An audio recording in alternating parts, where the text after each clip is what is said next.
The high desert of the Juniper Basin woke cold. Mist, thin as gauze and cold as creek water, snagged on the sagebrush and huddled in the low places. It clung to the flanks of the Redwater Bluff, blurring the deep iron red of the rock into a dull purple smear against the graying sky. Below it, the Stone Mesa Ranch was a collection of solid, dark shapes, built of river stone and thick cottonwood, braced for a winter that was still 2 months off but promised to be mean.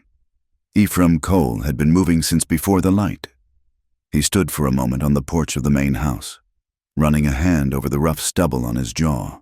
He was a man well into his 30s, but the land and the quiet had weathered him, drawing lines around his eyes that spoke of the long-distance gazing and short patience for foolishness. He was broad in the shoulder, narrow in the hip, and moved with an economy of motion that wasted nothing. He was, by nature and by choice, a quiet man, a righteous man, though he'd never used the word. He just believed things should be square. He pulled the heavy door open. The hinges were well oiled. He tolerated no squeaks. The kitchen was warm, the air thick with the smell of wood smoke from the big cast-iron stove, and something else, the acrid, stinging smell of coffee boiling over, scorching on the hot metal. A sound, small but sharp, cut through the hiss of the stove, a tin spoon skittering across the pine floorboards. "Darn it!" The voice was barely a whisper, a thread of sound.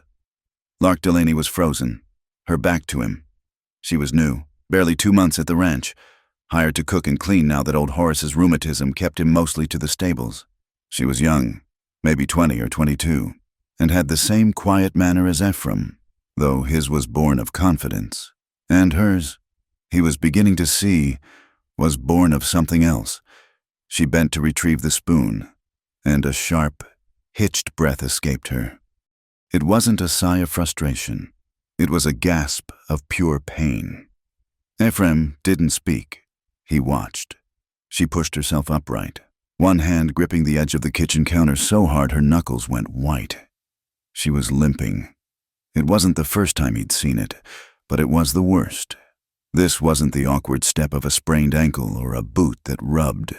This was a deep, favoring limp, a protective guarding of her entire right side, causing her hip to dip with every step. He'd seen that same careful shift of weight in men who'd been thrown hard against a corral fence, trying to pretend their ribs weren't cracked. It was the gait of someone absorbing a heavy, blunt impact. Sunlight, just beginning to find its strength, cut a sharp, dusty rectangle across the floor. It sliced across the counter and lit Lark's arm as she clutched the wood.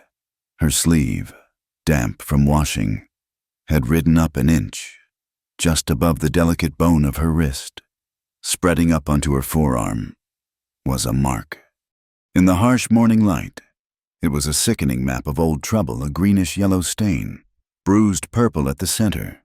It had the distinct shape of fingers, of a hand that had gripped far, far too hard. She saw him looking, quick as a startled rabbit.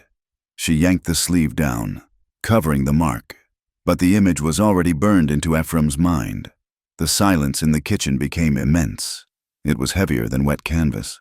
The only sounds were the aggressive hiss of the burning coffee and the loud, methodical tock-tock-tock of the mantel clock. Each tick was a hammer blow against the quiet. Lark turned, forcing her face into a smile. It was a terrible thing, that smile. It didn't touch her eyes, which were wide and strained. It was a mask so thin he could see the panic vibrating right underneath it. "Coffee's near ready, Mr. Cole," she said. Her voice was thin, like dry grass, threatening to snap. "I let it boil over. I'm sorry. I'll make a fresh pot." "Don't," Ephraim said. His voice was low, rough from the morning air. "It's fine." He moved past her, his spurs ringing softly, muffled on the wood floor. He took his hat, a gray Stetson, sweat-stained and practical, and hung it on its designated peg by the door. It was a ritual. Hat, then coffee. Lark was already moving, despite the limp, fetching his mug from the shelf. It was a heavy ceramic thing, chipped at the rim. She held it out to him, her hand trembling slightly. Ephraim reached for it, His hand was large, dark from the sun, the knuckles scarred. He was careful, his movements slow, intended to be non-threatening, but as his fingers brushed the cup near her own, she flinched. It wasn't a small movement. It was a full-body recoil, a violent jerk backward, as if she expected the back of his hand. Not a simple taking of a mug. Her eyes squeezed shut for a half-second. Ephraim froze, his hand suspended in the air. The limp was evidence of an injury. The bruise was evidence of violence. But the flinch was a confession. It was the trained, instinctive reflex of a creature accustomed to being struck. It was the terrible, practiced anticipation of pain. He held his position for a long second, letting the moment stretch. He saw the terror in her eyes as she realized what she'd done, how she'd betrayed herself. She looked away, her face flushing a deep, painful red. Slowly, Ephraim took the mug. He turned from her and walked to the stove, pouring the sludgy, scorched coffee into the cup. He didn't need a fresh pot, he needed to think. He moved to the kitchen window, which looked out past the stables. He leaned against the frame, the hot mug warming his hands, and stared out at his land. The view was clear from here. He could see the sharp spine of the Redwater Bluff, glowing now as the sun climbed. He could see the long, winding dirt track that led the 7 miles to the town of Dusty Laurel, a town that was growing too fast, full of miners, drifters, and men who thrived on the rowdiness of the frontier. And he could see the trail that split off from the main road, winding behind the stables, leading to the small, isolated line cabin where Lark Delaney lived.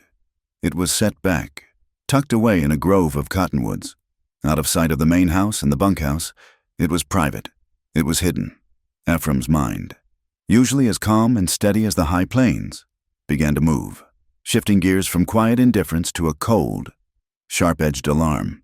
He was a man who noticed patterns. It was how he ran his ranch. He noticed when the creek level dropped, when the coyotes grew bold, when a steer was favoring a leg, and he had been noticing things about Lark Delaney for weeks.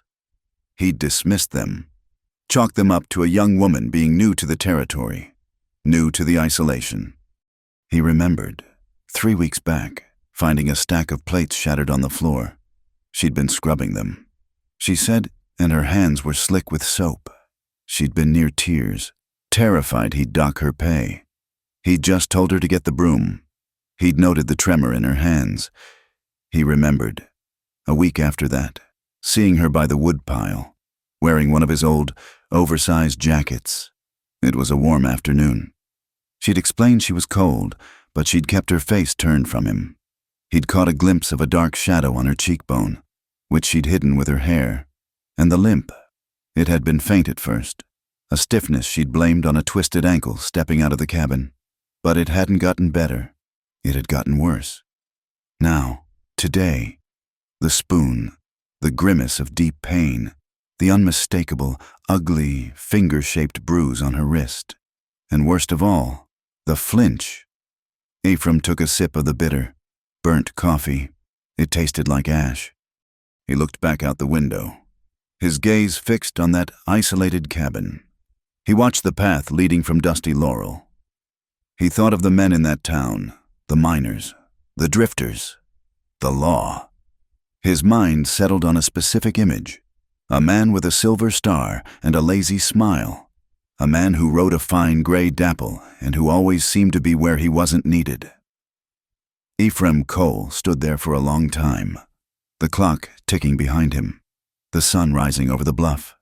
The pieces, which had been scattered and meaningless, now snapped together with the cold, hard click of a revolver's hammer being cocked. This girl, who had been living under his protection, on his land, for 2 months, was being systematically harmed. This wasn't an accident. This wasn't clumsiness. This wasn't a fall down the stairs. This was a secret. He turned from the window, his eyes flat and hard as gray stone. Lark was watching him, her face pale, her hands twisting in her apron. She looked like a trapped bird. Ephraim set his mug down on the counter with a quiet, solid thud. Someone, he thought. Someone is hiding a terrible violence beneath the silence of Stone Mesa. and they were about to find out what happens when you break the piece of Ephraim coal. He finished the bitter coffee and set the mug in the wash basin. Lark flinched again at the simple clatter of ceramic on iron. He said nothing. He just grabbed his work gloves from the counter and walked back out into the sharp morning, letting the door swing shut behind him. He didn't go to the fields. He didn't check the drift fence on the North Range. He walked with a deliberate, unhurried pace to the main stable, the largest building on Stone Mesa. The air inside was cool and dark, smelling of sweet hay, old leather, and the earthy tang of horses. He breathed it in, letting the cold, observational part of his mind take over. Anger was a wildfire, hot and fast and stupid. It burned itself out and left you with nothing but ash. He couldn't afford that. He needed the cold, patient precision of a trapper checking his line. He told himself he was there to check his tack. It was a plausible lie. Should anyone be watching? He pulled his heavy saddle from its rack and set it on the repair horse. He ran his hands over the cinch, testing the stitching. He checked the stirrup leathers for wear, but his eyes weren't on the leather. From the deep shadow of the stable's main door, he had a perfect, uninterrupted view of the trail that led to Lark's cabin. He forced himself to be methodical. He worked some oil into a dry patch on the fender, his movements slow and rhythmic, and he watched. The ground around the main house was hard-packed and scuffed by 100 different movements. But the path to the line cabin was softer, less used. The mist was drying, but the ground still held the morning's impressions. He saw his own boot prints from when he'd repaired the gutter last week. He saw the small, neat prints of Lark's own boots. And he saw a third set. Ephraim left the saddle and walked out into the yard, squinting as if checking the roof line. He ambled toward the path, keeping his pace casual. He knelt, pretending to inspect a loose stone near the trough. The tracks were clear. A shod horse. Not one of his. His horses were shod for the high range, with heel calks for grip. This horse was shod for the road, flat and smooth. The rider was heavy, or the horse was large. The impressions were deep. He traced the outline of the left forehoof. A flicker of recognition. He leaned closer. He was a rancher. The ground told him stories the way a newspaper told other men. He saw it instantly. A flaw. One of the nails on the outer rim of the horseshoe had been driven badly. It was set at a slight, skewed angle, its head clipping the very edge of the shoe. It was a sloppy piece of work by a farrier in a hurry. Ephraim stood up, wiping the dust from his gloves. His face was blank, but his mind was closing like a steel trap. He knew that track. He had seen it 2 weeks ago, pressed into the thick dust outside the Red Lantern Saloon in dusty Laurel. He'd seen it again, just last Sunday, outside the land office. It belonged to a flashy, muscular dapple-gray gelding, a horse that danced and pulled at the bit, impatient and mean-tempered. A horse ridden exclusively by Deputy Sheriff Rowan Pike. The name settled in Ephraim's gut like a cold, heavy stone. Rowan Pike. Not just a drifter, not just a miner with whiskey courage, a man with a star. Rowan was Sheriff Orson Pike's younger brother. Orson was the spider, the one who ran the town with a quiet word, a knowing smile, and a network of favors and threats. Orson was smart, but Rowan was the club. He was the heavy hand, the bully who enjoyed the work. He was known for his quick temper and his absolute confidence that the silver star on his vest made him immune to consequence. He was a man who took what he wanted, whether it was a free drink, a cut from a card game, or something else. This changed everything. This explained the particular brand of terror he'd seen in Lark's eyes. You could run from a bully. You could fight a drifter. But how did you escape the law? Who did you report the law to? She was trapped, and the man who held the key to the cage was her tormentor. The long, hot day dragged. The sun climbed to its peak, beating down on the red rock of the bluff until the air shimmered with heat. Ephraim worked, but his work was a pretense. He mended a corral gate that wasn't broken. He restacked a cord of firewood that was already neat. He never let the path to Lark's cabin leave his sight. He felt the silence of the ranch in a new way. It was no longer peaceful. It was complicit. Twice, Lark emerged, once, to hang some washing on the line, her movements stiff. She kept her back to the main house. The second time, to fetch water from the well. She moved quickly, her limp more pronounced, her head down, scuttling back inside like a creature startled from its burrow. Then, at 3:30, when the heat was at its most oppressive, he saw it, a plume of red dust on the trail from dusty laurel. Ephraim set down the axe he'd been sharpening and moved back into the shadows of the stable. He positioned himself behind a stack of hay bales, near the wide-open door. He had a clear view. It was a single rider, the dapple gray. Rowan Pike rode as if he owned the land, his hat tilted back, his vest unbuttoned. He wasn't riding to the main house to pay a call. He didn't ride to the bunkhouse to talk to the hands. He cut straight across the open yard, his horse's hooves churning dust, making a direct line for the line cabin hidden in the cottonwoods. As he drew closer, Rowan slowed the gray to a walk. His head swiveled. He scanned the main house. He looked toward the bunkhouse. His eyes swept past the dark opening of the stable where Ephraim stood, motionless. He was checking, making sure the coast was clear. He dismounted, not bothering to tie the reins, just looping them over the rickety porch rail. He stalked up the 2 steps.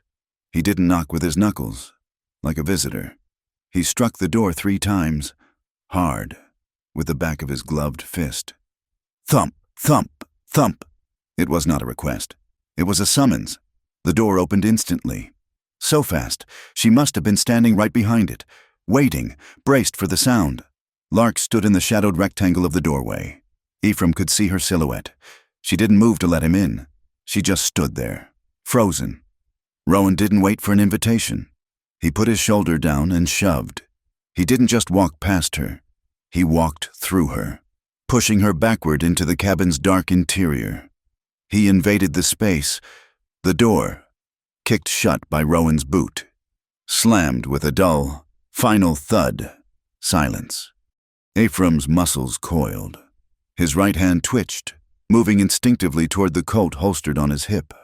Every instinct, every fiber of his being, screamed at him to move, to cross those 200 yards, kick that door off its hinges, and drag Pike out into the sunlight by his throat. He took 1 step forward, into the bright, dusty yard. He stopped. He forced his hand away from the gun. He forced himself back into the shadow. Think, Cole. Think it through. He storms in there. Then what? It's his word against a deputy sheriff's. Pike claims he was serving a warrant. He claims Lark assaulted him. He claims Ephraim obstructed justice. He's the law. Ephraim is just a rancher. Sheriff Orson Pike would be out here with 3 more deputies inside an hour. They'd arrest him. They'd take him to the jail in Dusty Laurel. And what would happen to Lark? She would be left here, alone, defenseless. A witness to an assault on an officer. Or worse, Pike would claim she was his accomplice. No, rushing in was hot and stupid.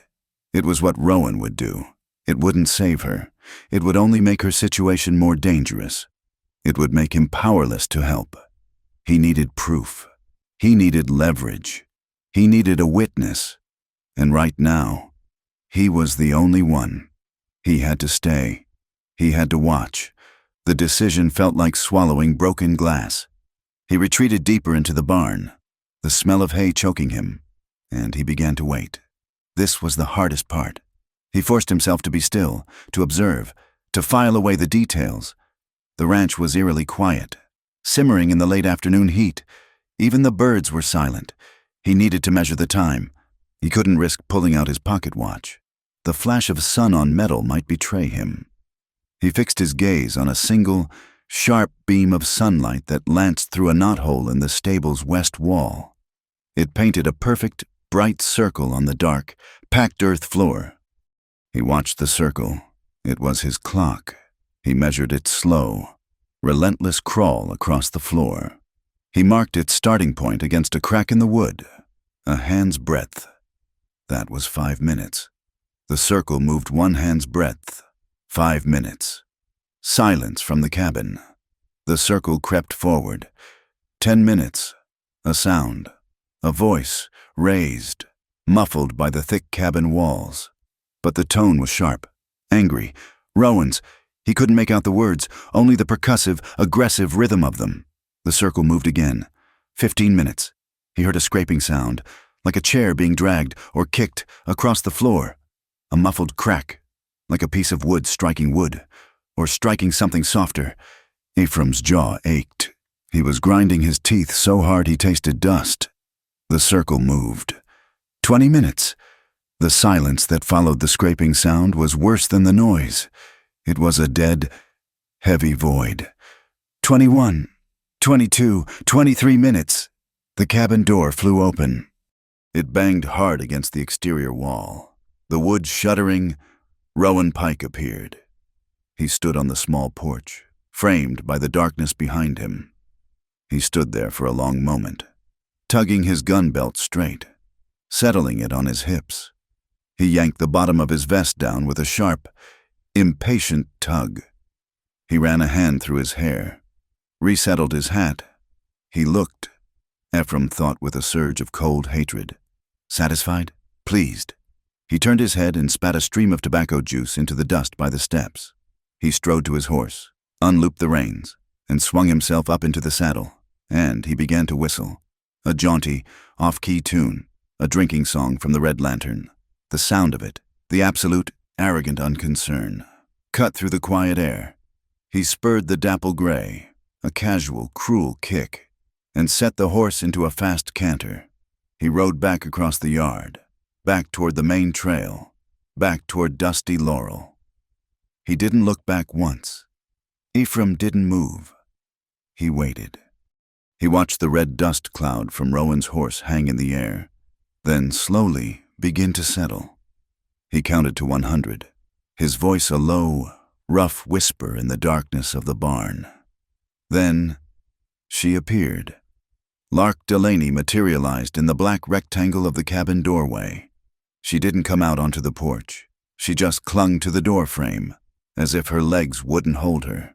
One hand was pressed tight to her right side, just below her ribs, the exact spot she had been guarding all morning. Her face was dead white. Her hair, usually tied back, was hanging in loose strands around her face. She was breathing, but it wasn't breathing. It was a series of short, shallow, agonizingly broken pants. She was trying to pull in air without moving her ribs. She was hurt. She was hurt bad. Ephraim stayed in the shadow. He was holding a piece of heavy bridle leather, a strap he'd been meaning to repair. He was gripping it so hard that the edges were cutting into his palm, and his knuckles had turned a bloodless, stark white. He watched her fight for breath. He watched her gaze follow the dissipating dust cloud of the man who had just left. He didn't go to her. Not yet. She was too terrified. She would deny it. She would lie to protect herself, believing the lie was her only shield. He let the heavy leather strap fall from his hand. His fingers were stiff, locked in a claw. He had needed an answer. He had needed to be sure. He looked at the woman crumpled in the doorway. He looked at the distinctive, flawed tracks of the dapple gray horse cutting a scar across his yard. The answer was more than enough. The silence of Stone Mesa had been violated, and now, the man who violated it would be broken. The kitchen was a different kind of silent this morning. Yesterday, the silence had been heavy, weighted with the unspoken. Today, it was brittle, stretched thin as a wire. It was the silence after the scream. Ephraim had been in the stable since 4, but he hadn't been working. He had been standing in the dark, watching the pale square of light that was the window of Lark's cabin, watching it flicker as she lit her lamp. He watched her shadow pass, slow and pained. He had spent the night honing his anger into something cold and sharp. He entered his own kitchen at the usual time. The stove was hot. The coffee was brewing this time, not burning. Lark stood by the dry sink, her back to him. She didn't turn when he entered. She didn't have to. He could see the tension in her shoulders, the way she was braced, as if expecting the door to be kicked in. Her limp was severe, her entire body listing to the left to protect her right side. Ephraim hung his hat on the peg. He walked to the stove, poured his own coffee, his movements deliberate. He did not sit, he stood in the middle of the room, the hot mug in his hands, and simply watched her back. He let the silence stretch. He let the tock-tock-tock of the mantel clock hammer at the quiet. Once, twice, 10 times. She couldn't stand it. Her shoulders began to shake. "Just slightly. Mr. Cole," she whispered, her voice watery. "The biscuits they'll be ready in a minute." "He was here yesterday," Ephraim said. It was not a question. It was a statement of fact, laid on the table between them like a loaded gun. Lark Delaney went utterly still. The air seemed to crystallize around her. He watched her grip the edge of the sink, her knuckles white. "I don't know what you—" "Deputy Pike," Ephraim said, his voice flat, cutting off the lie. "He rode out just before 4. He was here for 23 minutes. She turned, and the mask she had worn for 2 months, the polite, quiet, hollowed-out mask of a good servant, shattered. Her face crumpled. The terror he'd seen glimpses of now flooded the surface, raw and absolute.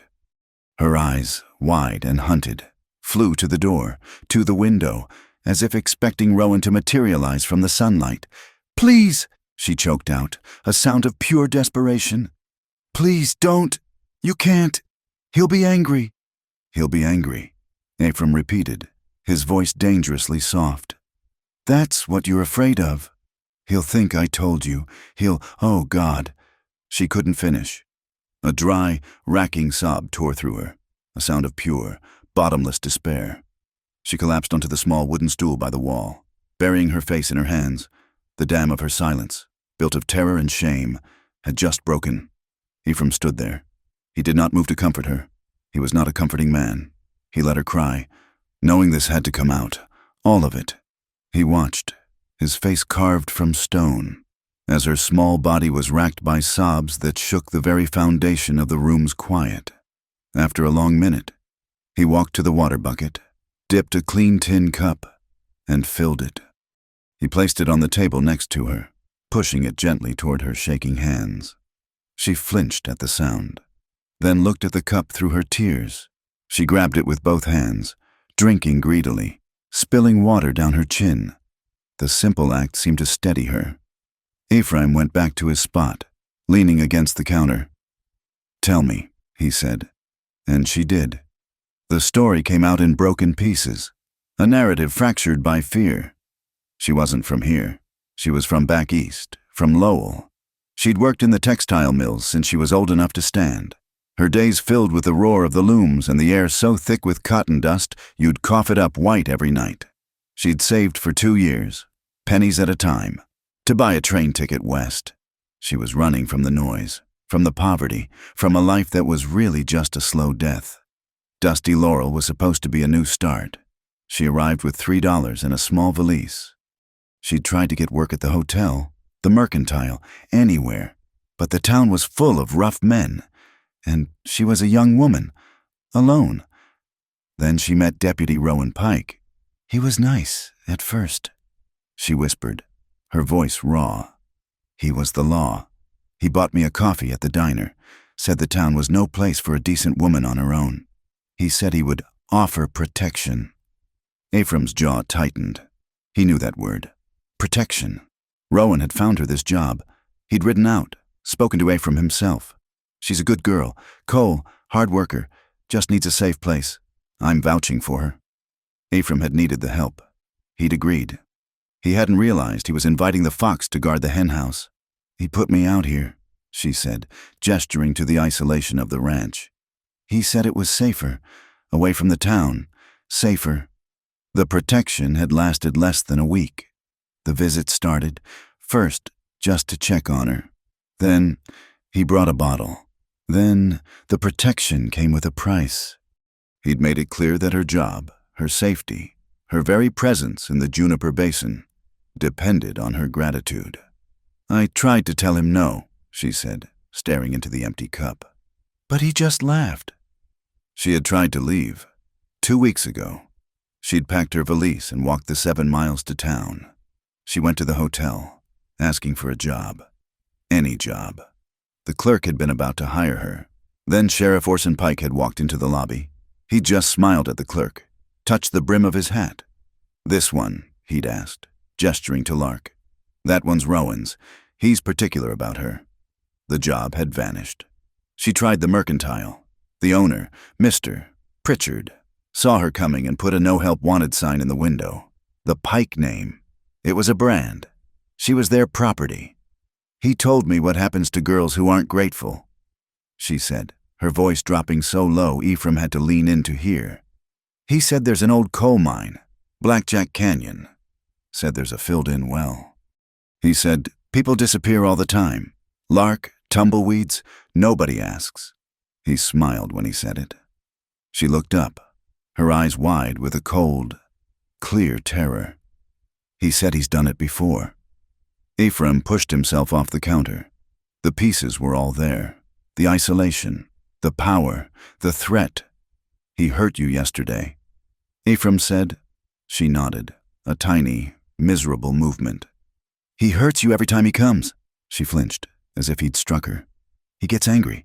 If the cabin isn't clean, if I talk back, if I don't—" She couldn't say it. "He hit you," Ephraim stated. "He grabbed me. He shoved me. I fell against the stove. My side." She touched her ribs, her face pale. Ephraim's gaze was clinical. He was no longer just the rancher. He was a man assessing damage. "Let me see," he said. It was quiet, but it was a command. She hesitated, her entire body screaming no. "Lark," he said, his voice firm but not unkind. "I am not him. I am not asking. I am telling you. I need to see the injuries. I need to know what he did." Slowly, as if moving through deep water, she stood. She turned her back to the window, into the light. Her hands trembled violently as she unbuttoned the high collar of her drab wool dress. She pulled the fabric aside, exposing the pale skin of her collarbone and neck. Ephraim looked, his face impassive. Just below her ear, running down her neck, were 3 long, angry scratches, the skin broken. They were from a hand, dragging her, pulling her. "Your arm," he said. She pushed up the sleeve of her right arm. His eyes narrowed. Not just the bruise on her wrist. Her entire upper arm was a mottled, horrific canvas of purple and black. The distinct, clear imprint of a man's hand. Where he had gripped her, his thumb on one side, 4 fingers on the other, and squeezed. He had gripped her hard enough to leave a perfect, detailed map of his violence. "And your side," he said. She shook her head, tears welling up again. "It's just a bruise. Breathe," he commanded.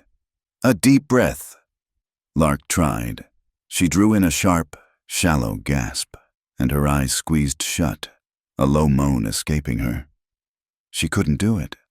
"Cracked," Ephraim said, his voice like gravel. "Maybe broken." She quickly, frantically, began to button her dress, hiding the evidence, as if hiding it would make it untrue. She was shaking from head to toe. Ephraim Cole stood in the sunlight of his kitchen for a full minute. He looked at the woman before him, a woman so broken by fear she could barely stand. He looked at the marks on her skin, marks made by the man who wore the town's star. He had his facts. He walked to the door and took his hat from the peg. Lark saw the movement and panic seized her. "What are you doing? Are you going to him?" "No, please, you can't. He'll kill you. He'll kill me." Ephraim turned, his hat in his hand. "Here at Stone Mesa," he said, and his voice was a low, iron vow. "You are safe. I give you my word. He will not touch you again." He put his hat on, pulling the brim low. "And this stops now." He put his hand on the door latch. "No, you don't understand." Lark scrambled toward him, grabbing his arm. It was the first time she had ever voluntarily touched him. "You don't understand. They are the office. It's not just Rowan. It's Orson, the sheriff. He'll bend the law. He'll lie. He'll find a reason. He'll arrest you for trespass, for assault. He'll protect his brother. There's no one to tell. You can't win. They have the whole town."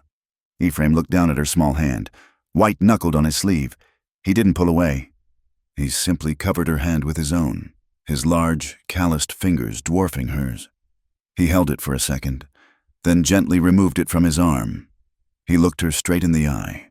The cold, quiet gray of his gaze was more intense than any fire.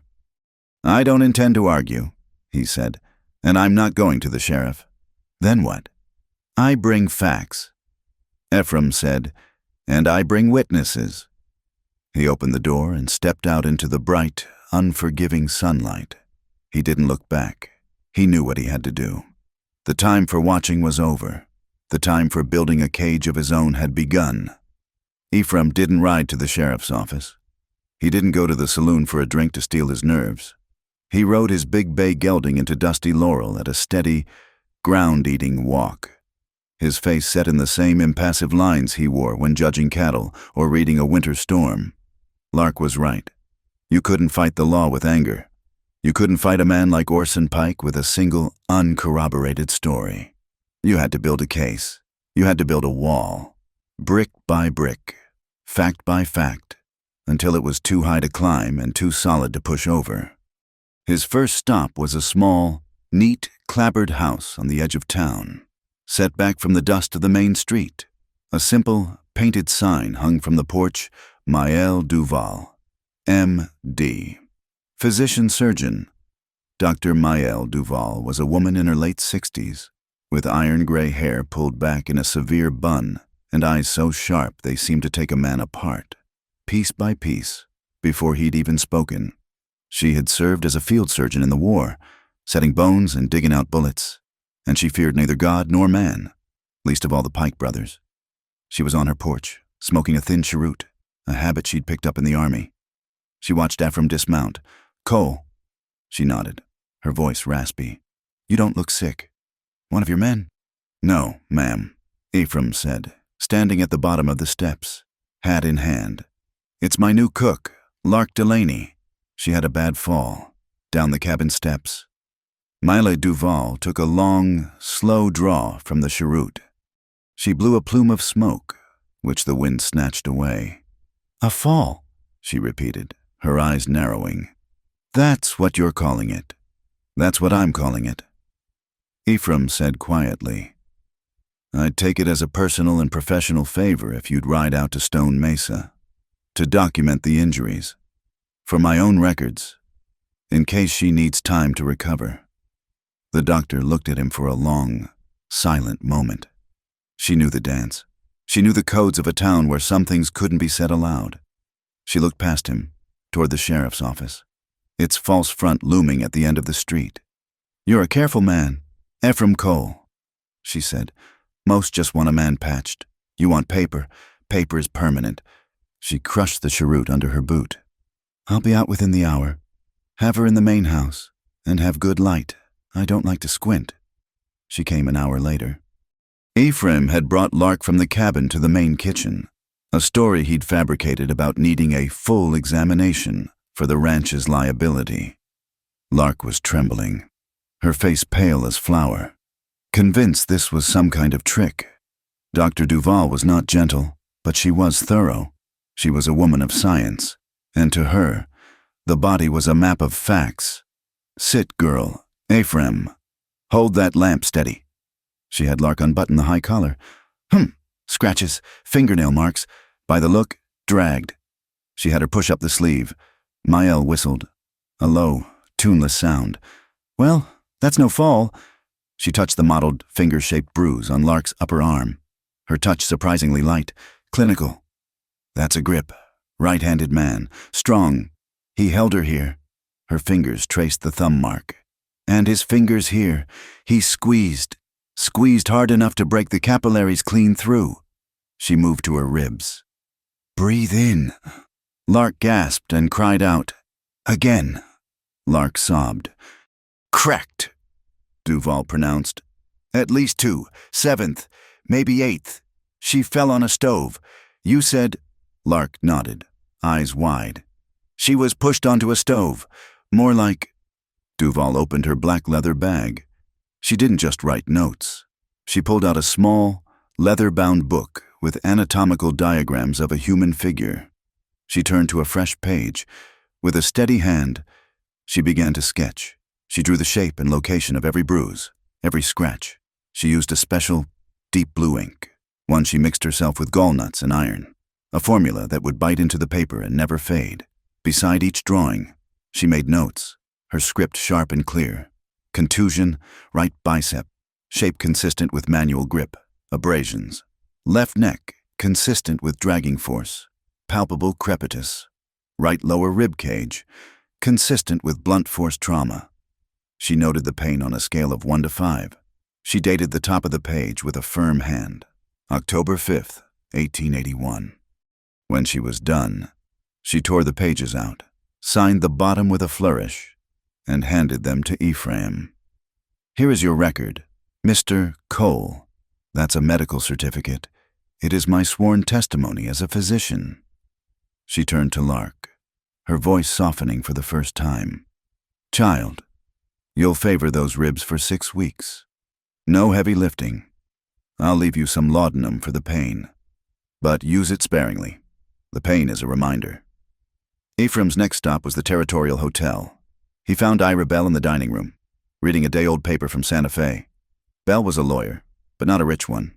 He drifted from town to town, writing contracts, probating wills, and occasionally defending a man the town had already decided to hang. He was small, wore spectacles, and had been a court clerk in Santa Fe for a decade. He lived and breathed the law. Ephraim sat down, uninvited. "Mr. Bell, I need to hire you." Ira Bell looked up over his spectacles. "Ranch business, Mr. Cole." "A land dispute."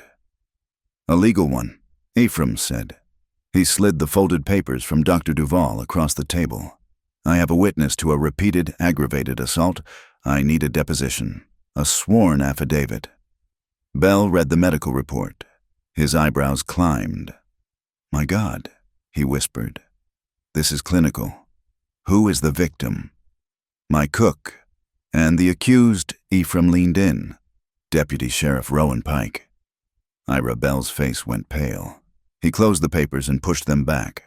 "Cole, you are asking me to pick a fight with the sheriff's office. Orson Pike is the law in this county. He'll have my license to practice pulled. He'll have me run out of town on a rail." "I'm not asking you to fight," Ephraim said, his voice flat. "I'm asking you to write. I'm asking you to do your job. The law. You write down her testimony. You make it official. You have Dr. Duval sign as a medical witness.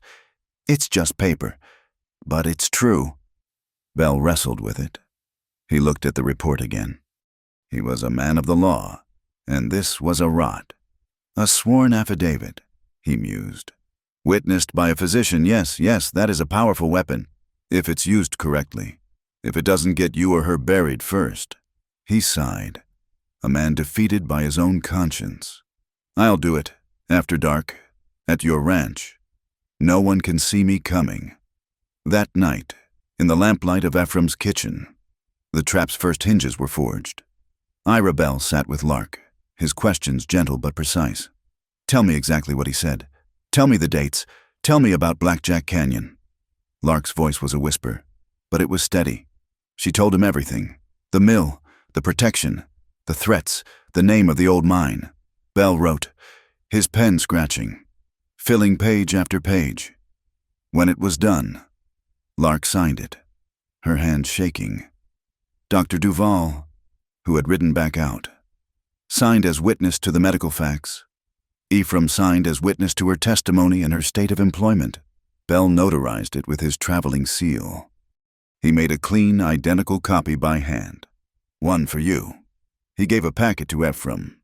"And one for me, to be kept in a safe place. This is dynamite. Mr. Cole, be very, very careful where you light the fuse." The next day, Ephraim began to gather the tinder. He worked quietly, one by one. He found August Hilliard at his smithy, the air ringing with the sound of hammer on anvil. August was a big man, his anger a simmering heat. "Pike that whelp," August spat. "He comes in, demands his horse be shod for free. Then he has the nerve to fine me. $10. For public nuisance, said my forge smoke was dirtying the sky, $10. Then I saw him looking at my girl, my 16-year-old Clara Ephraim. I nearly brained him with a hammer. Don't, Ephraim said, his voice low. Not with a hammer. With words. With testimony. When the time is right, will you stand and say what he did? August met his gaze, the fire of the forge reflected in his eyes. You just say when. He found Pritchard, the mercantile owner, cowering among his barrels of crackers and bolts of cloth. Pritchard was a nervous man. Oh, no, Mr. Cole, I can't. Rowan, he comes in. He takes what he wants. Tobacco, whiskey, tins of peaches. Says it's a town tax for protection. He puts it on a tab, but Orson never pays. If I speak up, they'll audit my books. They'll find a violation. They'll ruin me. He's already ruining you. Pritchard, Ephraim said. He's stealing from you. What if you weren't the only one? What if Hilliard stood with you? What if Mavis Rook stood with you? Pritchard's eyes widened. Mavis Rook, the widow who ran the boarding house, was his last stop. She was made of sterner stuff.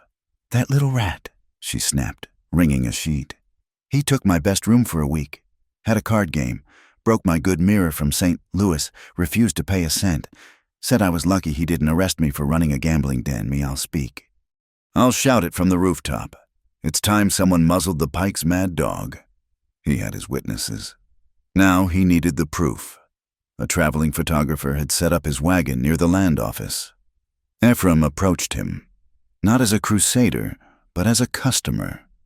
I want to hire you, he said.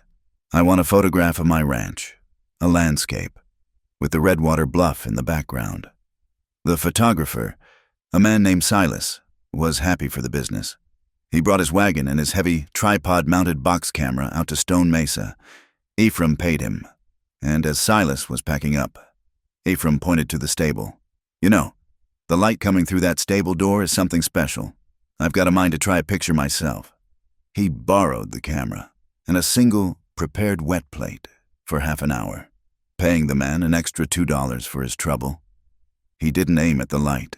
He set the heavy tripod in the darkest corner of the stable, deep in the hay. He aimed it through a narrow 2-inch gap between the wallboards. The gap was a perfect pinhole, and it was aimed with geometric precision directly at the front door of Lark Delaney's cabin, 200 yards away. It was a long shot, but the image would be clear. He put the plate in, uncovered the lens, and waited. The trap was set. Now he just needed the wolf. He needed more. He went to the Red Lantern Saloon, a place he rarely entered. He spoke to the owner, a man who paid the Pikes a hefty protection fee. I just want to see the credit ledger, Ephraim said, laying a silver dollar on the bar. I want to see what the town really owes. The owner, seeing a chance to stick it to the Pikes, slid the book over. There it was, an account labeled RP. Credits, not debits. Fine, Hilliard, $10. Fee Pritchard, $5. All paid out to Rowan in cash or whiskey. It was a ledger of extortion. Outside, he found Tommy Slate, a boy of about 13, sharp-eyed and quick, who ran errands and knew every secret in town. Tommy, Ephraim said, you know Blackjack Canyon? The boy nodded. I need you to watch the road to it, every night for a week. I want to know who rides out there, and when. He pressed a $5 gold piece into the boy's hand. Tommy's eyes went wide. $5, Mr. Cole. For that, I'll follow him into the mine itself. He had almost everything, but a good rancher always has a contingency plan. He rode to the high convent, Santa Rosalia, a small adobe mission tucked into the hills. He spoke to the abbess, Sister Emmeline. Sister, he said, a woman in my employ is in grave danger. From men in this town, if things go badly, she may need sanctuary, a place to hide where the law cannot reach. Sister Emmeline, her face serene, looked at him. God's law is the only law in this house. Mr. Cole, the Pikes have no power here. Our door will be open. Finally, he prepared his last resort. He sat at his desk and, using Ira Bell's copy, he made a third, identical copy of Lark's affidavit and Dr. Duval's medical certificate. He added his own signed letter. detailing his observations, the extortion he'd found in the saloon's ledger, and the testimony of Hilliard, Rook, and Pritchard. He put it all in a heavy oilcloth packet and sealed it with wax. He gave it to Horace, his oldest, most trusted hand. "Horace," he said, "you keep this on you. If I send word to you the word is Juniper, or if I don't return from town after this breaks, you ride straight to the railway station. You give this packet to the mail clerk. You tell him it must get on the train to Cotton Ridge. It's for Circuit Judge Hayes. Do you understand me?" Horace, who had worked for Ephraim's father, nodded. His face was grim. "I understand. You're stirring up a nest of rattlers, boss." "I know," Ephraim said. "That's why I need you to hold the antivenom." He returned to the main house. He checked the camera in the stable. Safe in the shadows. He looked out at Lark's cabin. He was a rancher. He had built his fence. It was made of paper and ink and a child's eyes and a widow's anger and a doctor's oath. It was a fence of truth. Now, he just had to wait for Rowan Pike to ride into it. The wind changed 3 days later. It stopped being the dry, predictable wind of the high desert and became something wet, heavy, and smelling of the distant mountains. Clouds, the color of bruised plums, began to pile up over the Redwater Bluff, swallowing the peaks. By evening, the air was thick, electric, and still.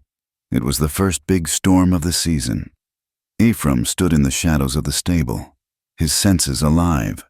He had checked the wet plate camera twice, ensuring it was still perfectly aimed. The lens cap secure, the prepared plate ready in its holder. He had been living in this barn for 3 days, sleeping on hay bales, his food brought by a silent, terrified Lark. He had become a creature of shadow, waiting for the return. Just after 8 o'clock, he heard it. Not the usual, arrogant canter. A horse pushed hard through the rising wind, hooves sucking at the dampening ground. Rowan Pike. He burst into the yard, his dapple gray spooked by the coming storm, its eyes white. He swung down from the saddle, his face a mask of thunder, blacker than the clouds above. He didn't bother with the rail. He just dropped the reins and stormed toward the cabin. He looked agitated, impatient. He hadn't been to the ranch in 3 days, and the absence had clearly soured his temper. Ephraim stood by the camera, his heart a slow, heavy drum. This was it. Rowan reached the bottom step of the cabin porch. His hand went up, not to knock, but to pound. Now. Ephraim moved. It was a simple, calculated shift of his body.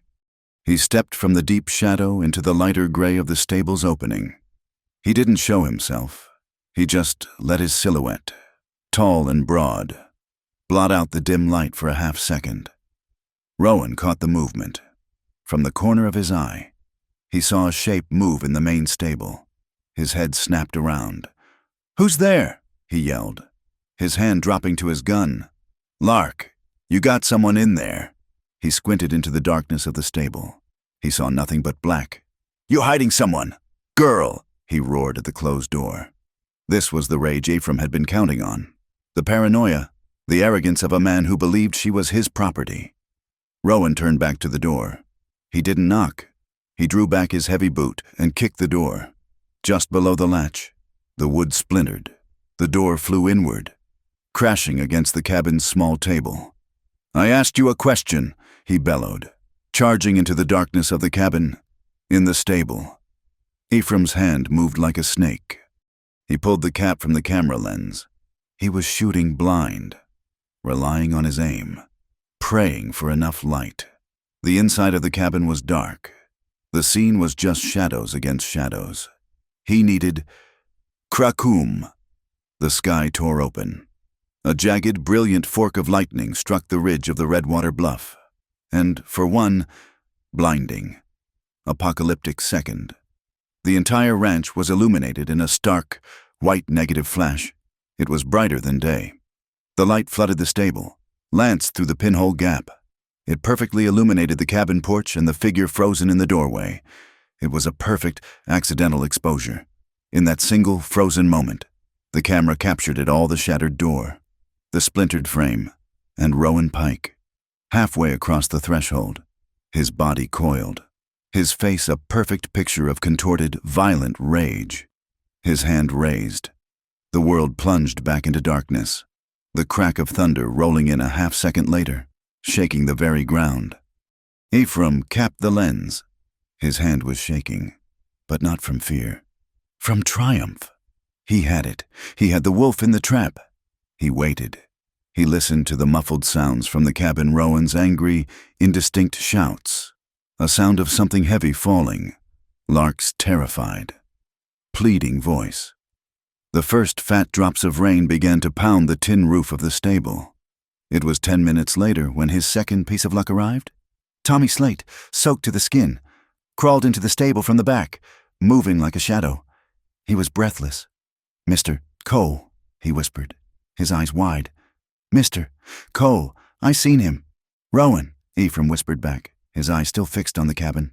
"Yeah, him first. He rode out of town like a bat, mad as hornets. But there was another one. He followed him, kept back a ways." Ephraim's head turned. "Who?" "It's Deputy Calder, the one who works the desk. He followed Pike, but he didn't come here. He took the fork to Blackjack Canyon." Ephraim's blood went cold. What did he do? He was only there a minute, had a small sack on his saddle. He got off his horse, went to that patch of loose ground by the old collapsed mine head. He fiddled with something. Looked like he was burying that sack, or maybe digging one up. It was too dark. Then he got on his horse and rode back to town. Fast. Rowan was in the cabin. Calder was at the mine. The brothers were moving their pieces. 20 minutes later, the cabin door opened. Rowan emerged, walking into the driving rain. He looked less angry now, more settled. He pulled his hat low, mounted his horse, and rode into the storm, back toward town. Ephraim waited. He counted to 500. He had to be sure. He developed the wet plate in the small, dark corner of the stable he had prepared, his hands working in the chemical bath by the dim red light of a lantern. The image bloomed on the glass, faint but undeniable. The lightning flash had worked. It was clear. It was horrifying. It was perfect. He slid the glass plate into a protective wooden case. He grabbed 2 shovels and a lantern.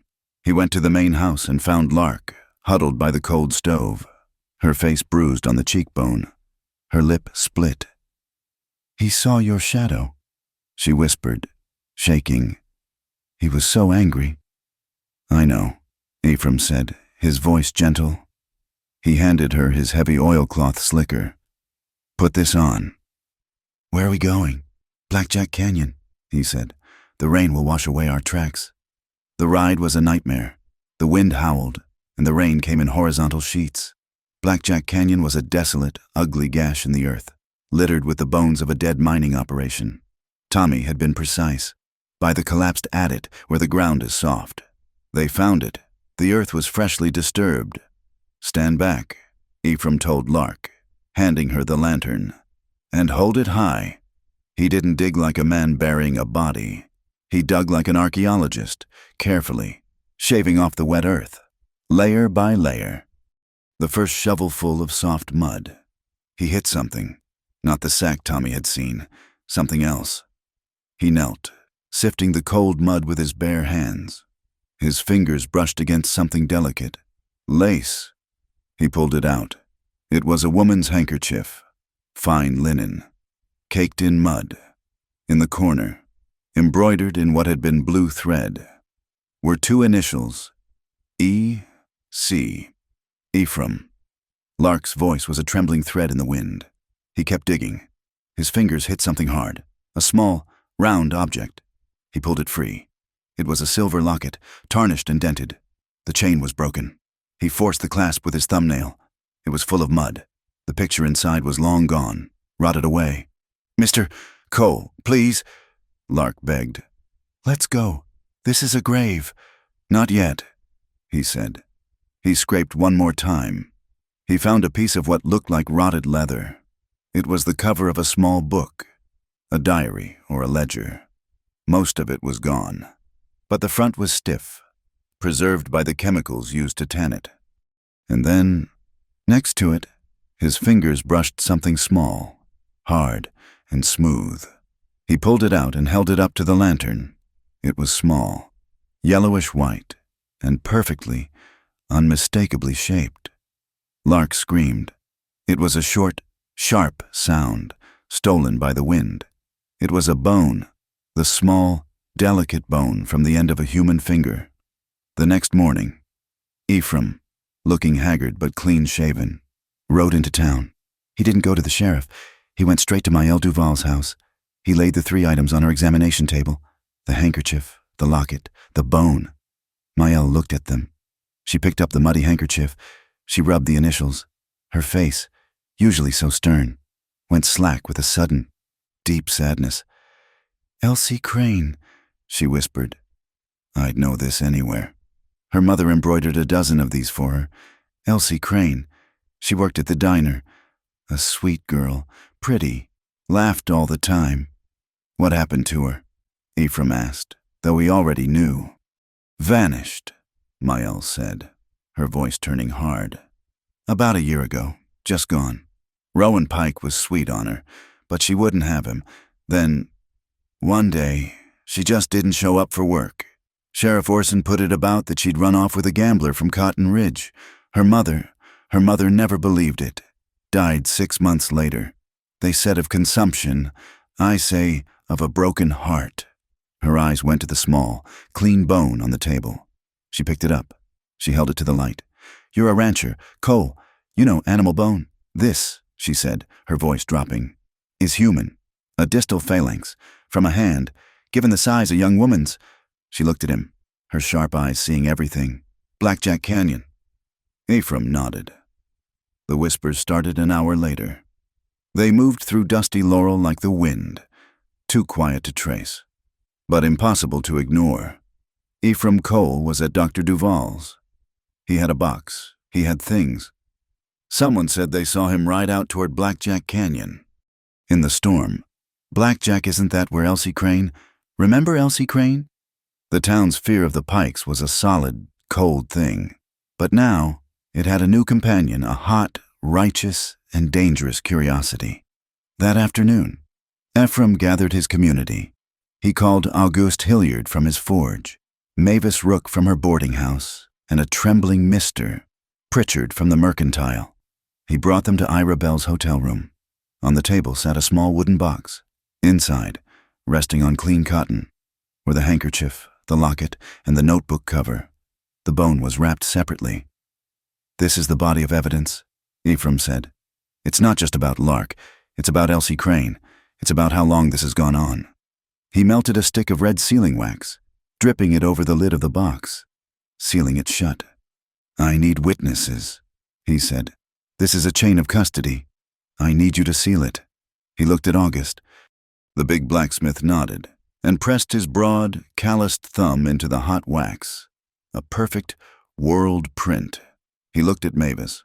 She set her jaw and pressed her own thumb beside August's. He looked at Pritchard. The small man was sweating. Mr. Cole, they'll ruin me. They'll ruin us all. Pritchard. Mavis snapped. If we let them sign. Pritchard, shaking, pressed his thumb into the wax. Now, Ephraim said, you are all bound to this. You are witnesses not just to Rowan's extortion, but to the sealing of this evidence. They cannot deny it. He prepared a second, smaller packet.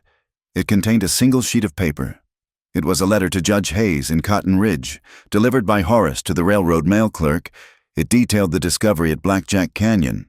It mentioned the sealed box. It listed the witnesses, and at the bottom, he wrote a simple, coded message. Hold this packet. Do not open. Wait for the signal Juniper Bright. The storm had passed. The air was washed clean. Ephraim rode down the center of dusty Laurel's Main Street. He saw them. Sheriff Orson Pike was standing on the boardwalk, a picture of calm authority. He smiled as Ephraim approached. A big, friendly, politician smile. Mr. Cole, he called out, his voice booming. Good to see you in town.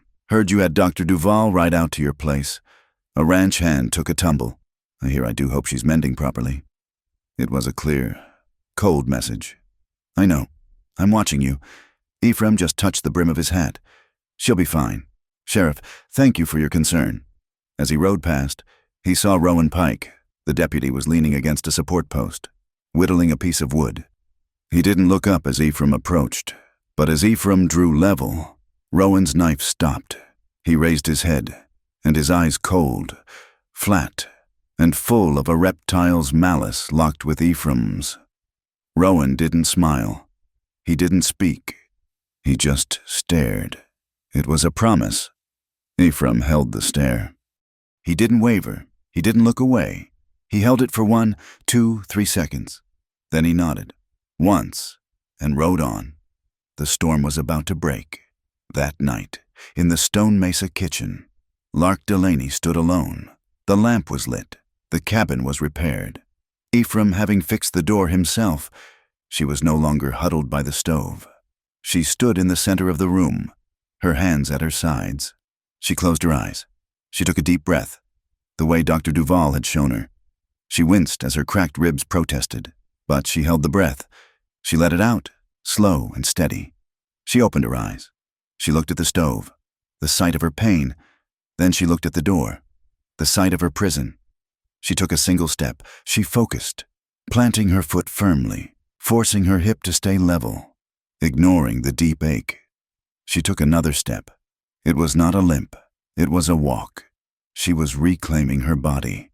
She was getting ready for the fight. The night was suffocating. For 2 days since Ephraim's silent challenge to Rowan in the street, Stone Mesa had held its breath. The ranch was no longer a home. It was a fortress, braced for a counterattack. Ephraim had moved Lark into the main house, taking the small cot in his office, while he and Horace took 4-hour watches, rifles loaded. Sitting on the dark porch and listening to the night sounds, the air was still, thick with the dampness from the recent storm. The moon was a dull smear behind a high layer of cloud. It was just after 2 in the morning, during Ephraim's watch, when the smell hit him. It wasn't the clean scent of sagebrush or the sweet smell of pine. It was the sharp, oily tang of kerosene. At the same instant, he heard it. Not a coyote, not the wind. A horse's terrified, high-pitched scream. He was moving before his mind had even formed the word. "Horace, fire!" He burst off the porch and rounded the corner of the house. The night was gone. The entire yard was lit with a terrible, flickering orange light. The main stable was a roar of flame. Fire was pouring from the hayloft, and black, oily smoke boiled into the night sky. The horses, trapped in their stalls, were screaming, the sound of pure panic and agony. "The horses!" Horace yelled, running from the bunkhouse, pulling on his boots. Ephraim grabbed a wet horse blanket from the rail, shoving it at the old man. "The trough, start a bucket line." He sprinted for the stable. The heat was a physical blow, pushing him back. He could see the silhouettes of his horses, wild-eyed, kicking at the stall doors. He was 10 yards away when he saw the rider. The firelight cast a perfect, demonic silhouette. A man on a horse, sitting dead still at the edge of the ranch yard, watching his work. As Ephraim ran, the man turned. Ephraim saw the distinct shape of the dapple-gray gelding, its coat shimmering like wet steel in the firelight. Rowan Pike. Rowan saw him. He didn't run. He raised a hand, a casual, mocking wave. Then he spurred the gray, not in a panic, but in an arrogant, loping gallop, and disappeared into the darkness. Cole. The doors. They're jammed. Horace was at the main stable doors, pulling on the heavy bar. The heat had already begun to warp the thick cottonwood. Inside, the screaming of the horses was a sound from hell. Ephraim threw his shoulder against the door. It didn't budge. "Together!" he roared at Horace. They both heaved, the wood groaning, the air burning their lungs. "It's no good, it's swelling." Horace choked, his eyes streaming. A third figure appeared in the firelight. It was Lark, her face stark white, her eyes wide with terror. She wasn't running away. She was running toward them, dragging a long, heavy piece of timber from the wood pile. "Get back! Lark! Get to the house!" Ephraim yelled. She ignored him. Her face was a mask of primal fury. She grunted, ignoring the sharp, tearing pain in her side, and jammed the end of the timber into the gap between the two doors. "Now!" she screamed, her voice cracking. She threw her entire, desperate weight onto the timber, using it as a lever. A sound, half sob, half scream of pure effort and agony, was torn from her throat. The wood shrieked. A crack appeared. "Again!" Ephraim bellowed. He and Horace threw their weight against the doors one more time. Lark bore down on the lever. There was a sound like a gunshot as the iron latch ripped free from the scorching wood. The doors burst open. A wave of superheated air and black smoke washed over them, throwing them back. The horses, mad with fear, stampeded out, a river of panicked flesh. Singed and wild, they bolted past the flames and scattered into the night. Lark collapsed to her knees, clutching her side, the timber falling from her hands. She was gasping. The adrenaline fled, the pain of her cracked ribs returning with a vengeance. Ephraim scooped her up as if she weighed nothing. He carried her back to the main house, clear of the smoke, setting her on the porch. "Stay here, don't move." He ran back to the inferno. "Horace, the structure's lost. The trough will use the water for the bunkhouse and the main house. Keep the sparks from catching." For 2 hours, they fought. It wasn't a battle to save the stable. It was a desperate, losing fight to contain the destruction. They soaked the roofs of the nearby buildings, beat out small grass fires that sparked to life, and watched, helpless, as the stable Ephraim's sanctuary, the place of his plans, the place that held his father's tools and a lifetime of work, crumbled in on itself. It fell with a final, roaring whoosh, sending a geyser of sparks high into the black sky.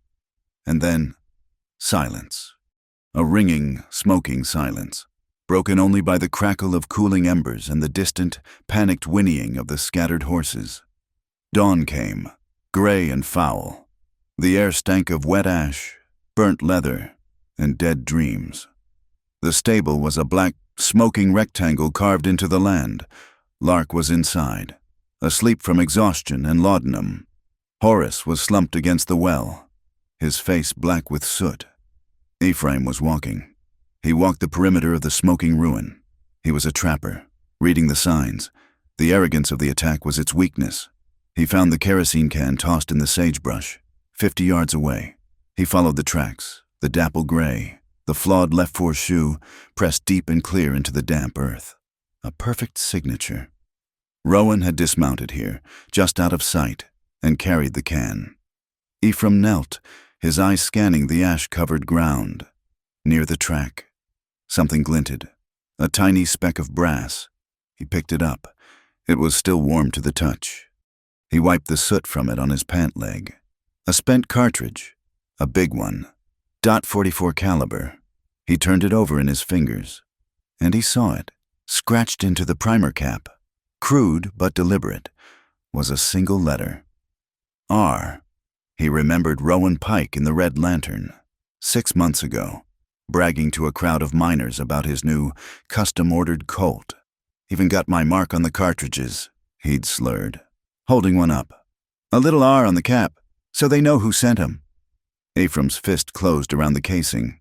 The brass bit into his palm. It was no longer a suspicion. It was a fact, hard and hot and deadly. The rest of the morning was a blur of grim work. He and Horace had to round up the terrified horses. He couldn't leave them exposed. They moved the entire herd, horses and cattle, to the high north pasture, a box canyon with good water and a single, defensible entrance. They strung a temporary rope fence. The ranch felt wrong. It was a fort, under siege. That afternoon, he had to ride to town. He needed rope, grain, and salve for the horses' burns. When he rode down the main street of dusty Laurel, covered in soot, his face a mask of cold fury. The town stopped. The smoke from his ranch was a dark stain visible for miles. He tied his horse outside the mercantile and walked into the Red Lantern. The saloon was packed. The fire was the only topic. When Ephraim entered, the noise died as if a door had been slammed. Every eye was on him. He walked to the bar. Mavis Rook was there, arguing with the bartender over a bill. She saw Ephraim, and her hands flew to her mouth. "Ephraim, dear God, the smoke. It's Stone Mesa." "My stable," Ephraim said, his voice quiet, but it carried in the dead silent room. "Burned to the ground? Kerosene? Kerosene?" Mavis whispered. "That's not an accident." "No, ma'am," Ephraim said. "It's not." A miner in the corner, brave with whiskey, muttered, "Pike's work. Bet $1 it's Pike's work." Mavis Rook's fear, which had been simmering for months, finally boiled over. "Of course it's his work," she declared, her voice sharp as a needle. "Who else he thinks he owns this town? He thinks he can just take and burn what he pleases." "Careful, Mavis," the bartender warned, looking nervously toward the sheriff's office. "I'm done with careful," she snapped.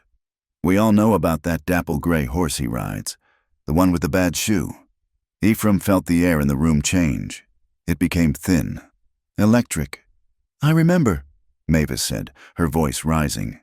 "When he first got that horse, it threw him hard, right in front of August Smithy. Broke his arm. August Hilliard had to cut him free from the stirrup. He's been riding that horse with that same bad shoe for a year. Too arrogant to bother fixing it." The room was stone silent. Mavis had just, in public, connected the flawed track, the track every man in town had seen, directly to Rowan Pike. The rumor was no longer just a rumor. It was an identification. Ephraim turned, tipped his hat to Mavis, and walked out. He had what he needed. He returned to the ranch at dusk. The tension was so thick he could taste it. The Pikes would not let Mavis's words stand. They would retaliate. They would come for him. They would come tonight. He found Lark in the kitchen, sitting at the table. She was pale, but her eyes were dry. The fear was still there, but something else was beside it. A cold, hard anger. "They'll come tonight, won't they?" she said. "They will," Ephraim said. He took a small, heavy iron key from his pocket and placed it on the table. "What's this?" "The root cellar, behind the smokehouse. The door is 2-inch oak, lined with steel. You can bar it from the inside. They won't find you." He looked at her, his face grim. "I'm riding out. I rebel and I have a plan. Horace is riding too, a different direction. He's taking the packet to Judge Hayes." "He's sending the signal." Lark's eyes widened. "Signal?" "Juniper Bright," Ephraim said. "But if I'm not back by sunup, if you see them ride in, you don't fight. You don't hide in the house. You take this key. You go to that cellar, and you lock yourself in. You wait. You wait until Horace comes back, and he won't be alone." She picked up the key. It was cold and real. "What are you going to do?" "I rebel says you can't fight the dark in the dark," Ephraim said, checking the action on his Winchester. "You have to drag it into the light. We're finishing this in the town square at dawn." It was 3 a.m, the dark before the dawn. A sound, hoofbeats, 2 riders, coming at a walk. Ephraim was on the porch, his rifle in his hands. "Ho, the house!" a voice called. It wasn't Rowan. It was the smooth, strong voice of Sheriff Orson Pike. Orson rode into the yard, a deputy at his side. He was holding a lantern, and his face was a perfect painting of brotherly concern. "Cole!" he boomed, swinging down from his horse. "My God, man, we saw the smoke. I came as fast as I could. What in heaven's name happened here?" Ephraim stood on the porch, rifle held low, but ready. "Kerosene, sheriff, and a calling card." He tossed the brass .44R casing. It landed in the dust at Orson's feet. Orson bent, slowly, and picked it up. He studied it. "A casing. Well, that's disturbing. My brother Rowan has a custom piece like this. I'll have to have a word with him." He pocketed it. "A terrible, terrible accident, Ephraim." "It was no accident," Ephraim said, his voice flat. Orson sighed, shaking his head. "The passions of youth. Rowan? He has a temper. I'm sure he meant no harm." He was surveying the damage, his lantern playing over the smoking ruins. His gaze was sharp, missing nothing. He walked toward the main house, his boots scraping the gravel. "Just want to make sure you and the girl are—" His lantern beam swept across the porch. It passed the window, It stopped. It settled on the heavy oak chest just inside the door. The chest where Ephraim kept his ranch ledgers. The chest where Ira Bell had drafted the affidavit. The chest that Ephraim had sealed in front of his witnesses, with 3 large, identical, official-looking seals of red wax. Orson's eyes, bright and intelligent as a hawk's, locked onto the seals. They were fresh. They were official. The smile on Orson's face didn't falter, but it died. The warmth vanished, leaving a cold, polished mask. He looked from the seals to Ephraim's face, to the rifle in his hands. In that second, the sheriff understood. This was not a victim. This was not a grieving rancher. This was an adversary. He didn't know what was in the chest, but he knew it was a weapon. He smelled the evidence. He smelled the trap. Orson Pike lowered the lantern.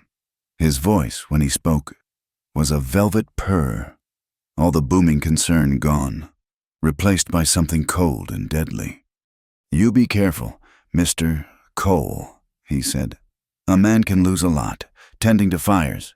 You try to hold on to things that aren't yours, things can get hot." He turned, not waiting for a reply, and mounted his horse. "We'll be in touch. My office will investigate this thoroughly." He rode out of the yard, the threat hanging in the air, thick and toxic as the smoke. Ira Bell, who had been hiding in the pantry, stepped out, his face pale. He saw it. He saw the seals. He knows, Cole. He's not investigating. He's coming back. He's coming back to destroy that evidence, and us with it. Ephraim nodded, his face grim. "He is." "Then you can't wait," Ira said, his voice a frantic whisper. "You can't wait for him to come here. You have to go to him, now, in public, in the square, by the post office. When the whole town is watching, drag it into the light. Ephraim. It's the only way." Ephraim looked at the chest. He looked at Lark, who was standing in the kitchen doorway, holding the iron key, her face pale but resolute. He knew Bell was right. The siege was over. The battle was about to begin. He stepped onto the porch and raised his hand. Horace, waiting in the shadows with 2 horses, nodded once. "Ride," Ephraim said, his voice clear in the pre-dawn air. "Ride to the mail clerk. Send the signal." Horace kicked his horse into a silent gallop, taking the game trail to cut toward the railway line. Ephraim turned to Lark. "It's time. Get your coat, and bring Mr. Bell's papers." The sun was just a faint, bloody promise in the east. "Juniper bright," Ephraim said, and he chambered around into his Winchester. Dawn did not so much arrive as it revealed the battlefield. The sun, a weak, bloody smear behind the eastern mountains, did not yet warm the air. It just pushed back the dark, exposing the cold, damp heart of dusty Laurel. The main square, usually empty at this hour save for a stray dog or an early-rising drunk, was filling. They came in 1s and 2s, drawn by the pillar of smoke from Stone Mesa that had stained the sky all night.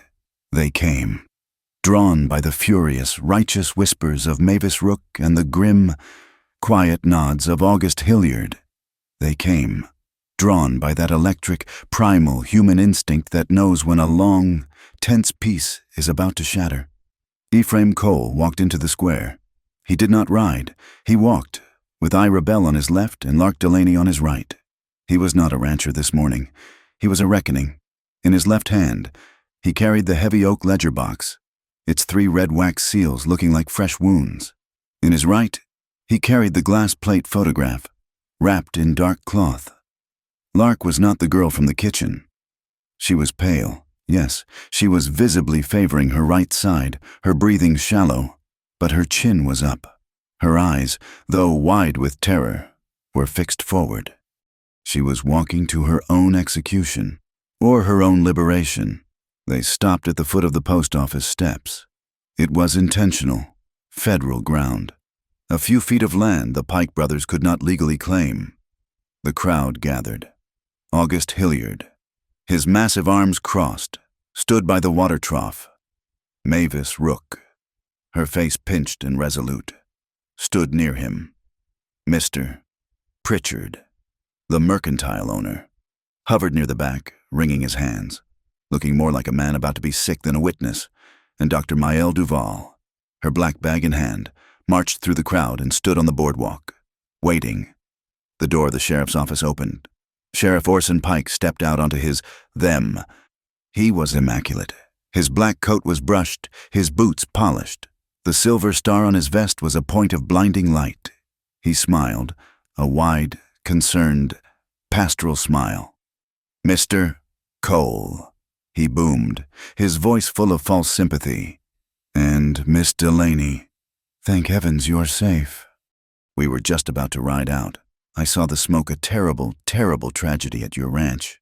But this, he gestured to the gathering crowd. "This is not the way, son. We don't need a public spectacle. You come inside, and we will file a full report." Rowan Pike slouched out of the doorway behind him. He was unshaven, his eyes bloodshot, a sour smirk on his face. He leaned against the post, his hand deliberately, casually, resting on the worn walnut grip of his Colt. He looked at Lark, his gaze possessive and amused, as if this whole thing was a childish game she was playing. Ephraim Cole did not move. He did not accept the invitation. He spoke, and his voice, though quiet, was not the voice of a man asking. It was the voice of a man stating a fact. It cut through the morning air and silenced the shuffling crowd. "We're not filing a report. Sheriff." Ephraim took one step up, so he was level with the boardwalk. "I am here to make a public accusation. I accuse your deputy, Rowan Pike, of repeated aggravated assault and coercion against Miss Lark Delaney." A collective, sharp intake of breath from the crowd. Orson's smile twitched. Rowan's smirk widened. "I accuse him," Ephraim continued, his voice rising, "of systematic extortion against the business owners of this town, and I accuse him of direct involvement in the disappearance and likely death of Miss Elsie Crane." The last name hit the square like a physical blow. The silence was absolute. Elsie Crane. The name that had been a forbidden whisper for a year was now spoken aloud. In front of the sheriff's office. Rowan's smirk vanished. His hand tightened on his gun. Orson Pike held up a hand, his face a mask of sorrowful duty. "Mr. Cole, that is a grievous, slanderous accusation. You are distraught from the fire. You are letting this poor woman's fantasies cloud your judgment. You have no proof. You have nothing but baseless, dangerous words." "I have witnesses," Ephraim said. "Mavis Rook." The widow stepped forward, her hands clenched. "Proof, I'll give you proof on the 5th of this month." Rowan Pike entered my boarding house, demanding a free room. When I refused, he pushed past me, said he was searching for a fugitive. He went through my parlor, broke a mirror my sister sent from St. Louis. He found nothing, but he fined me $5 for obstruction. "A civil matter, Mavis," Orson said smoothly. "Not a crime." "Then what about this?" August Hilliard's voice was a low rumble. The blacksmith stepped away from the trough, his presence shifting the crowd's center of gravity. "He comes to my forge, demands I shoe his horse. I tell him to wait his turn. He tells me he's seen my daughter, Clara, my 16-year-old girl. He says, it's a shame she has to work so hard. He says, maybe you should be more accommodating. That's not a civil matter. Sheriff, that's a threat. And I'll see him in hell for it." The crowd murmured, the sound like dried leaves skittering on a hard path. They were with August. "It's true," a reedy voice piped up. It was Pritchard, trembling, but finding courage in numbers. "He does it to me every week. He takes what he wants, tobacco. Liquor writes it in my ledger as a fine. He says if I complain, my deliveries from the freight office might just get lost. He's bleeding us dry." "This is nonsense," Rowan finally shouted, pushing off the post. "A gaggle of whiners. You have no—" "I have this." A new voice cut in. Dr. Maid Duval stepped into the center of the square. She held up her leather-bound medical log. "This is not a ledger of fines. Sheriff, this is a ledger of injuries." Her sharp, raspy voice commanded total attention. "On October 5th, I was called to Stone Mesa to examine Miss Delaney. This is not a fantasy. These are my notes." She opened the book. "Abrasions on the neck. Contusions on the upper arm. consistent with a violent, right-handed grip, hard enough to cause deep tissue damage. 2, perhaps 3, cracked ribs, consistent with a fall against a hard, high object, like a stove. She looked directly at Orson. I signed it, Sheriff, with my name, and I sealed it with my personal ink. It is my sworn medical testimony. She did not fall. She was beaten. The crowd's murmur turned to a low growl. This was different. This was bone and skin. Orson Pike's face had gone hard. The mask was cracking. A doctor's opinion, not a fact. You weren't there. Mile, you're guessing. Then let's remove the guesswork, Ira Bell said. The small, bespectacled lawyer stepped forward, holding the stack of papers. He stood beside Lark, who was shaking so hard she looked like she might faint, but she did not move. This, Ira Bell announced, his reedy voice surprisingly strong, is a sworn, notarized affidavit. It is the testimony of Miss Lark Delaney, witnessed by Dr. Duval and Mr. Ephraim Cole. I won't have this, Rowan snarled, taking a step forward. You will, Ira Bell snapped. Unless you wish to add interfering with a legal declaration to the list of charges. He began to read. He read Lark's words. He read about the protection that became a prison. He read about the veiled threats, the isolation, the control. Lark squeezed her eyes shut, tears streaming down her face, but she stood. Then Ira Bell read the last, terrible part. He told me I was disposable. He said if I ever spoke, if I ever tried to leave, he would take me to a place where no one ever asks questions. He told me, there's a filled-in well in Blackjack Canyon. It's already held one runaway girl. It can easily hold another. Blackjack Canyon. The name, spoken in the open, sucked the air from the square. It was the link. It was the confirmation of every dark rumor. It was the connection to Elsie Crane. Rowan Pike went pale. He looked at his brother, his eyes wide, no longer arrogant, but pleading. Orson Pike was trapped. Lies. A piece of paper. You can make paper say anything. You have no proof. You have no witness to any of this.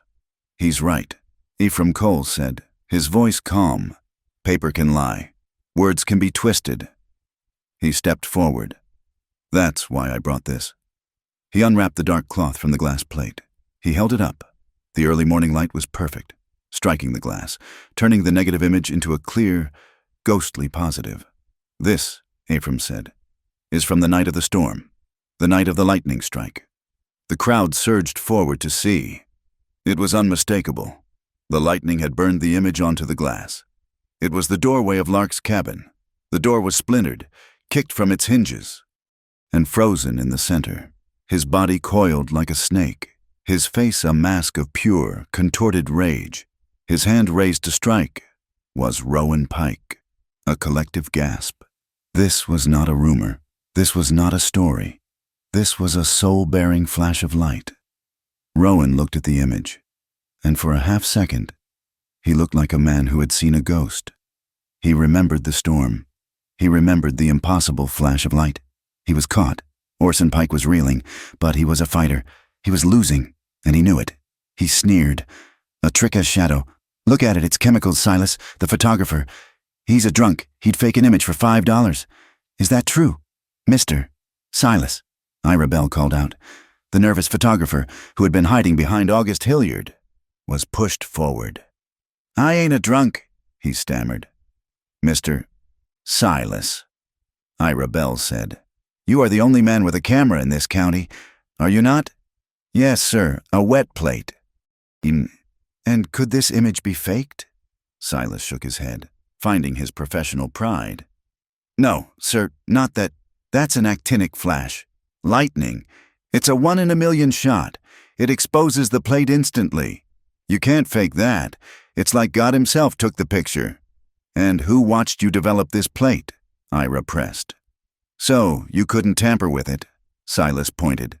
Them Mr. Hilliard, Mr. Pritchard. They stood over me in my wagon. They watched it come up in the developer bath. That's the picture, sir. That's the truth. The case was closed. The crowd, silent and tense, now turned as one body. They were no longer spectators. They were a jury. And they were staring at the Pike brothers, Orson knew it was over. His power, built on fear and shadow, was dissolving in the morning light. He had one last card to play. He gave a short, sharp nod to his other deputy, Calder, who was standing by the office door. Calder, desperate to change the subject, bulled his way forward, his hand on his own gun. "All right, that's enough. This is an unlawful assembly. You're all under arrest for disturbing the peace, Ephraim Cole. You're first." He reached for Ephraim. "He never made it." "He can't arrest no one," a voice shrieked from above. It was Tommy Slate. He was perched on the awning of the post office, his thin legs dangling. "I seen him. I seen Deputy Calder, the night of the storm. He was out at Blackjack Canyon. I followed him. He had a sack, and he was digging. He was digging where Elsie Crane is. He was burying the evidence." The crowd, which had been a solid mass, suddenly parted. It was instinctive, like water splitting around a rock. They moved away from Calder, leaving him standing alone in a circle of dust, exposed. He was the accomplice, the cover-up. The air in the square was no longer air. It was gasoline vapor. It was dry tinder. It was a live powder keg. The fuse sputtered down to the last inch. Rowan Pike looked at his brother, who was staring at Calder, his face pale with the realization that his entire office was implicated. He looked at the crowd, their faces no longer fearful, but hard with a cold, righteous anger. He looked at Lark, who was staring at him, not with fear, but with a terrible, quiet judgment. He looked at Ephraim, the man who had done this, who had taken everything from him. He was trapped. He was shamed. He was finished. He was a cornered animal. "You!" Rowan Pike whispered, his voice a raw, choking sound. He wasn't speaking to the crowd. He was speaking to Ephraim. "You!" he roared, and the spark hit the powder. Rowan Pike's hand, which had been resting on his gun, became a blur. He ripped the Colt from its holster. The gunshot was a flat, deafening crack that seemed to suck all the sound from the square. It was followed by a woman's scream. Rowan Pike, his face a mask of pure, nihilistic rage, had his arm extended, the Colt bucking in his hand. He hadn't aimed at Ephraim. He had aimed at Lark. Time, which had been stretched thin, snapped. For Ephraim Cole, the world didn't slow down. It broke into a series of distinct, sharp, crystal-clear actions. The bullet, fired in rage, went wide. It tore a chunk of wood from the post office sign, splintering the "U is Mail" lettering. Ephraim did not draw his own weapon. His rifle was still in his hand, but he didn't raise it. To fire in a crowd was to invite more death. His purpose was not to kill. It was to disarm. He had been a rancher his whole life. His instincts were not a gunman's. They were a roper's. As Rowan's arm came down from the recoil, thumbing the hammer for a second shot, Ephraim moved. He didn't dive.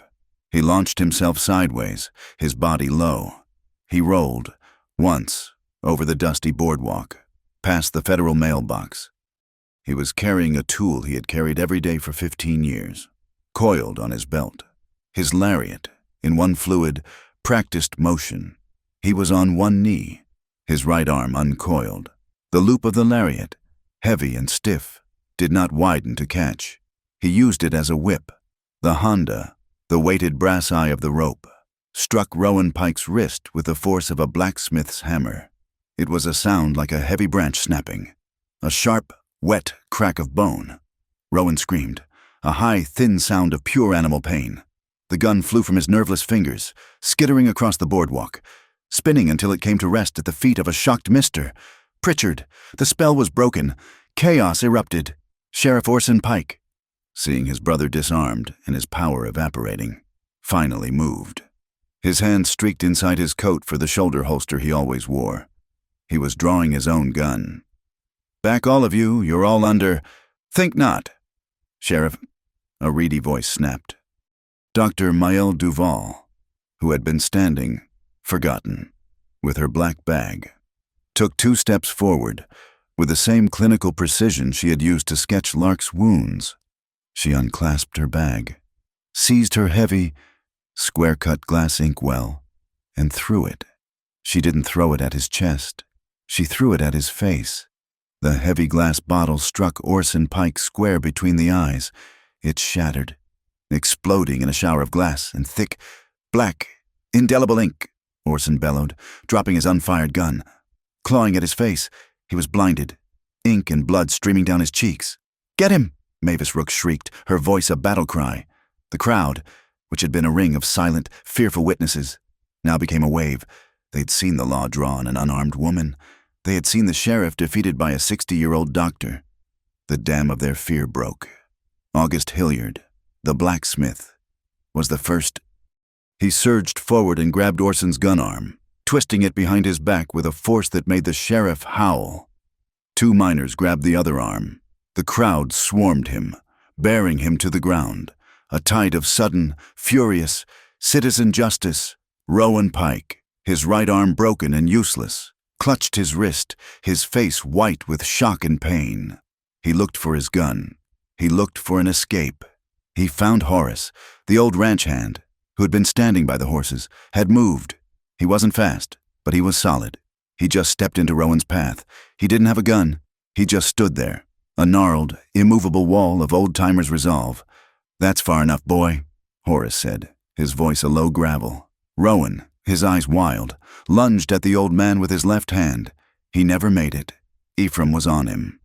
Ephraim moved under the wild swing, blocking the arm, and spun behind him.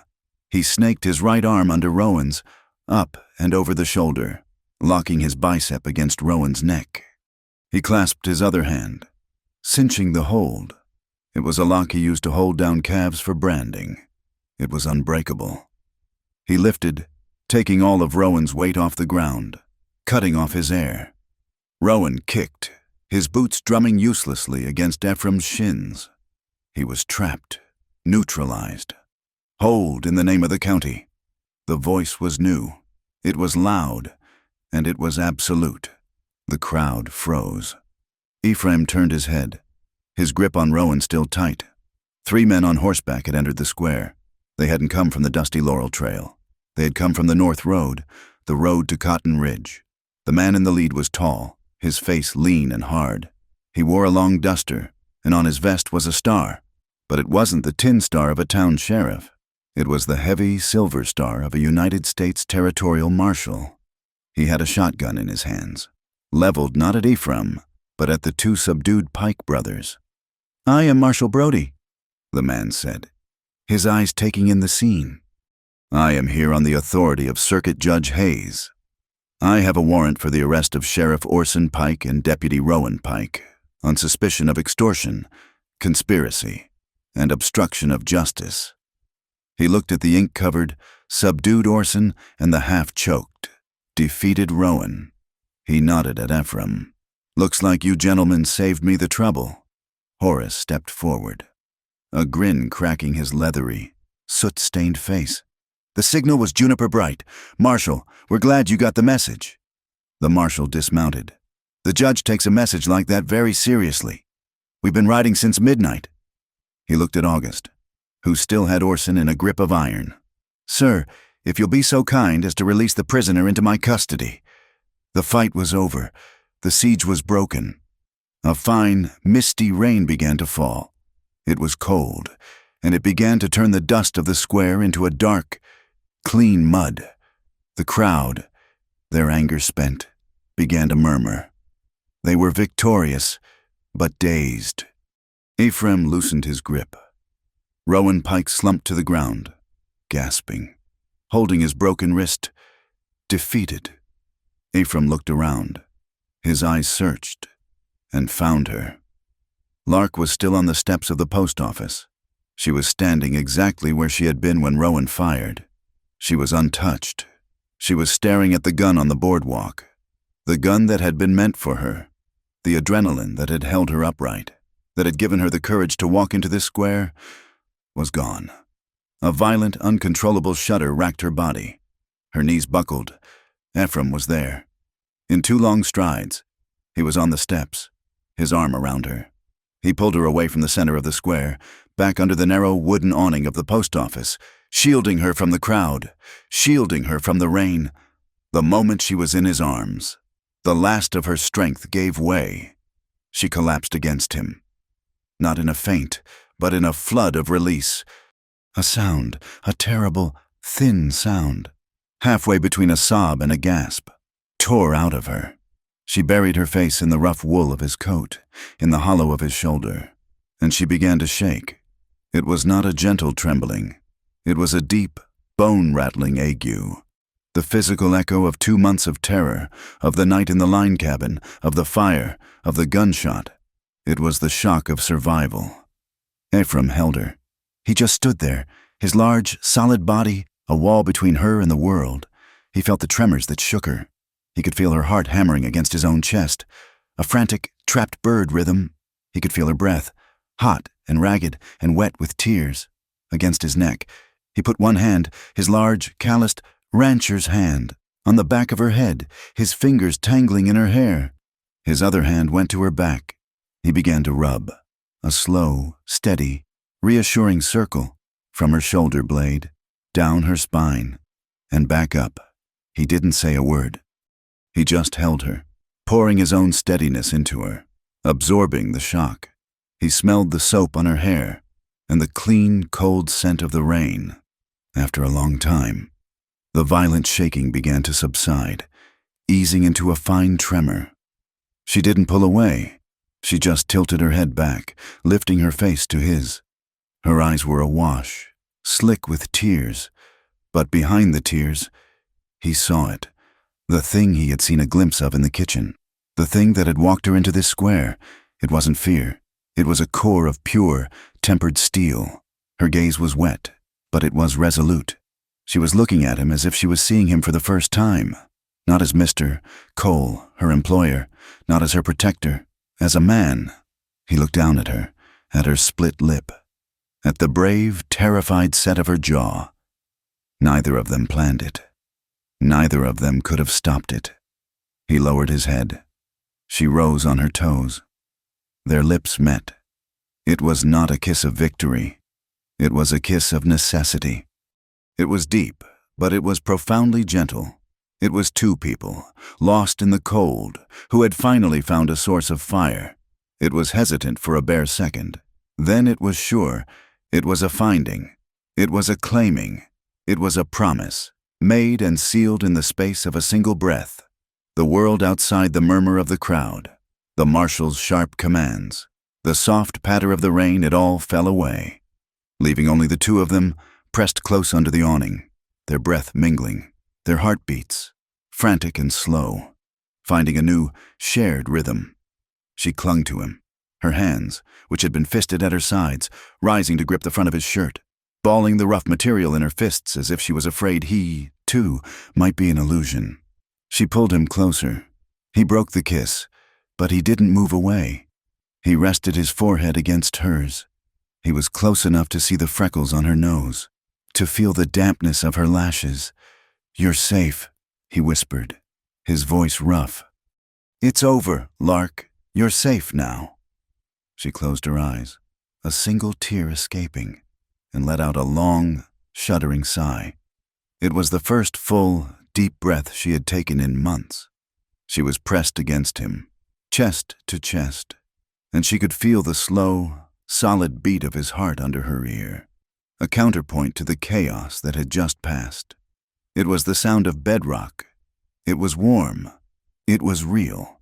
It was a feeling of such profound, desperate longing finally met, a feeling of such absolute safety that it made her dizzy. Her back was against the cold, painted wood of the post office wall. He was a shield, blocking the wind, blocking the view of the crowd. He kept one arm firmly around her back, pinning her to him, and his other hand, his left hand, came up to cup her jaw. He tilted her face up to his again. Their lips met a second time. This kiss was different. It was longer, deeper. The first had been a question, a discovery. This was the answer. It was surer, a quiet, powerful claiming. He tasted the salt of her tears and the cold rain on her skin. She tasted the dust and the iron resolve of the man who had torn down a wall of fear to get to her. She trembled again, but it was not from cold. It was from the shock of this new, terrifying. wonderful emotion. His hand slid from her back, down to her hip, to steady her, to pull her even closer. And in that moment, in the fog of emotion and release, she felt it. He had placed his hand, deliberately, on her left hip. He had avoided, with conscious, tender care, her right side, where her ribs were cracked. He remembered, even in this, in a moment of passion, his first instinct was to protect her from pain. A small, breathless sound, a sigh of pure, absolute trust, escaped her. This was real. This man was real. They stood like that for a long, timeless moment. Lost. Finally. They parted, breathing as if they'd run a mile. They didn't move apart. They just rested, foreheads touching, their breath clouding in the cold, misty air. And then, for the first time in months, Lark Delaney smiled. It was a real smile. It was small. It was watery, but it reached her eyes. Ephraim Cole looked at her smile, and he felt something inside his own chest, a tight, cold knot he had carried for years. Finally, uncoil. He smiled back. There were no words, no flowery vows. There was just the silent, solid commitment, made visible in the cold morning light, in the way they held each other. Two survivors, standing in the wreckage of the battle, having found something more valuable than justice. They had found each other, outside their small sanctuary. The crowd was cheering, a great roaring wave of release as the marshal led a shackled, ink-stained Orson Pike toward the town jail. But Ephraim and Lark didn't hear it. They were listening to a different, much quieter sound. The raw, chaotic violence of the last 30 seconds snapped back into a rigid, stunned order. The cold rain was the only thing that moved, hissing on the boardwalk and turning the black ink on Orson Pike's face into watery, grotesque streams. Marshal Brody holstered his shotgun and walked into the center of the silent square. His two deputies, their own revolvers drawn and steady, moved to secure the prisoners.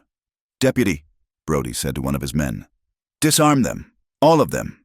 The deputy, his face impassive, first collected Rowan's fallen colt.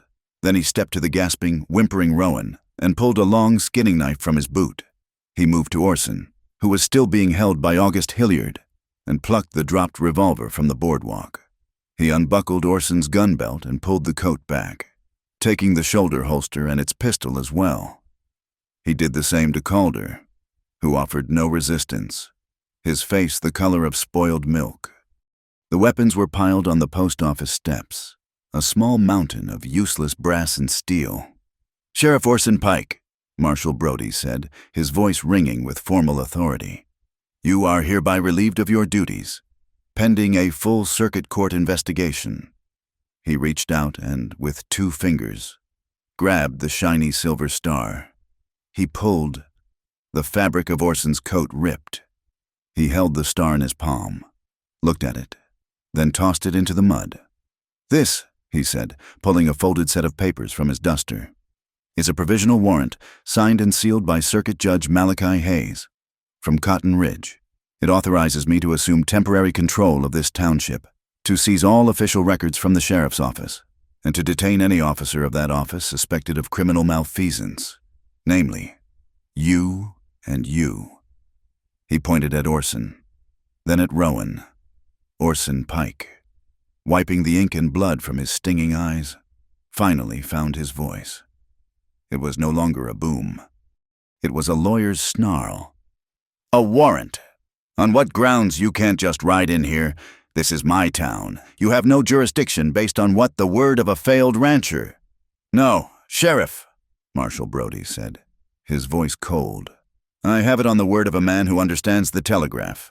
We received a priority message from the Cotton Ridge rail station at 4:30 this morning. It contained a single, pre-arranged code, Juniper Bright." A man pushed through the crowd. It was the postmaster. "Mr. Abernathy," his green visor askew. He was holding a heavy oilcloth packet. "It's true, Marshal," Abernathy called out, his voice shaking but triumphant. "Mr. Horace, from the Stone Mesa Ranch. He rode to the railway office, not the telegraph office." He gave this to the mail clerk, just as Mr.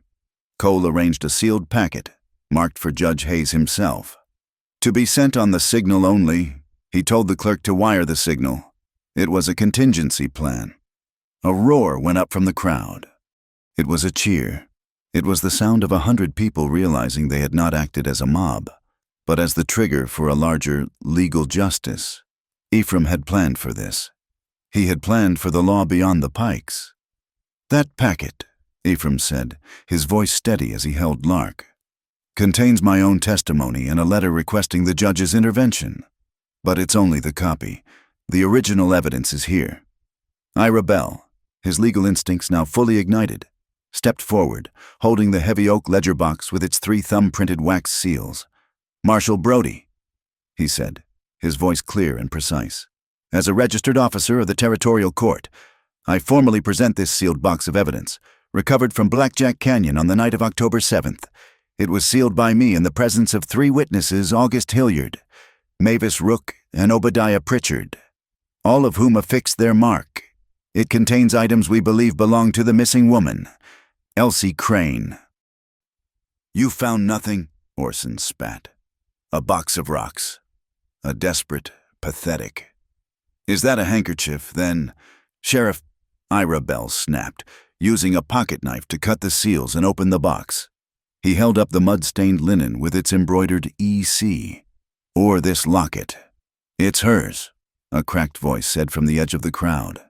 An old man, his clothes caked in dry clay, was pushed forward. He was rail-thin, his face a roadmap of wrinkles. "That's Harlan," a miner whispered. "Old man Harlan. He was prospecting out at Blackjack when she went missing." Harlan looked at the items, his old eyes filling. "That's Miss Elsie's. I seen her with that locket 100 times. She used to bring us miners water." He turned his watery gaze on Rowan Pike. "And I seen you." Rowan, cradling his broken arm, looked up. "I seen you," Harlan repeated, his voice gaining strength. "The day after she vanished. You was out at Blackjack, riding that gray horse. You was filling in that old well. I thought you was just being a good deputy. See, securing a dangerous spot. I never thought—" The old man's face crumpled. "Oh, my God. I never thought you was sealing a grave." The crowd was a tomb. The air was thick with the horror of the revelation. Orson saw his opening. A senile prospector. A drunk photographer. "That's your case. It's pathetic. That picture, it's a fake. You can't prove a thing. Let's ask the man who took it." Ira Bell said. He motioned to Silas, the photographer, who was now being held steady by August Hilliard. "Mr. Silas, tell the marshal, can that image be faked?" Silas, trembling, shook his head. "No, sir, marshal. Sir, it's a wet plate collodion. You gotta coat the glass, dip it in silver nitrate, expose it, and develop it all while it's still wet. The whole thing. Maybe 10 minutes. Top. There's no faking it." "But the light, man," Orson bellowed. "It's a shadow play." "That's just it, sir," Silas said, finding his confidence. It was dark. The plate was exposed. I'm guessing a good 2, maybe 3 minutes. Aimed at that dark doorway. It would have been nothing but a blur. But then, he looked up at the sky. Then the lightning hit. An actinic flash. "Marshal, it's pure, raw, actinic light. It burns the image onto the silver. Instantly. It froze that moment. You can see the dust, you can see the rain. You can't fake a lightning strike. Sheriff, you just can't. That picture is the truest thing in this whole square." The argument was closed. The photograph was an act of God. "And this," Dr. Maëlle Duval said, stepping forward, holding her medical log, "is an act of man." She looked at Rowan. "Marshal, I have examined this man before, when he broke his right arm. A year passed. I'm familiar with his anatomy. The bruises on Miss Delaney's right arm, the ones shaped like fingers, they are a perfect match for the grip of a powerful, right-handed man, like Deputy Pike. The evidence on her skin matches the man, just as the evidence on his cartridges matches his gun. Orson Pike was a caged animal. He was looking at his brother, at Calder, at the crowd. He was looking for a crack, a way out. "This is a conspiracy," he roared. They extorted Pritchard. They threatened Hilliard. They're all in on it. It's a lie." "Let's find out," Marshal Brody said. He looked at the boy who was still perched on the post office awning. "Son, Tommy Slate, you said you saw this man." He pointed at Calder. "At Blackjack Canyon?" "Yes, sir," Tommy said, his voice clear. "And I saw him at the Red Lantern last night." "The Red Lantern?" Brody's eyes narrowed.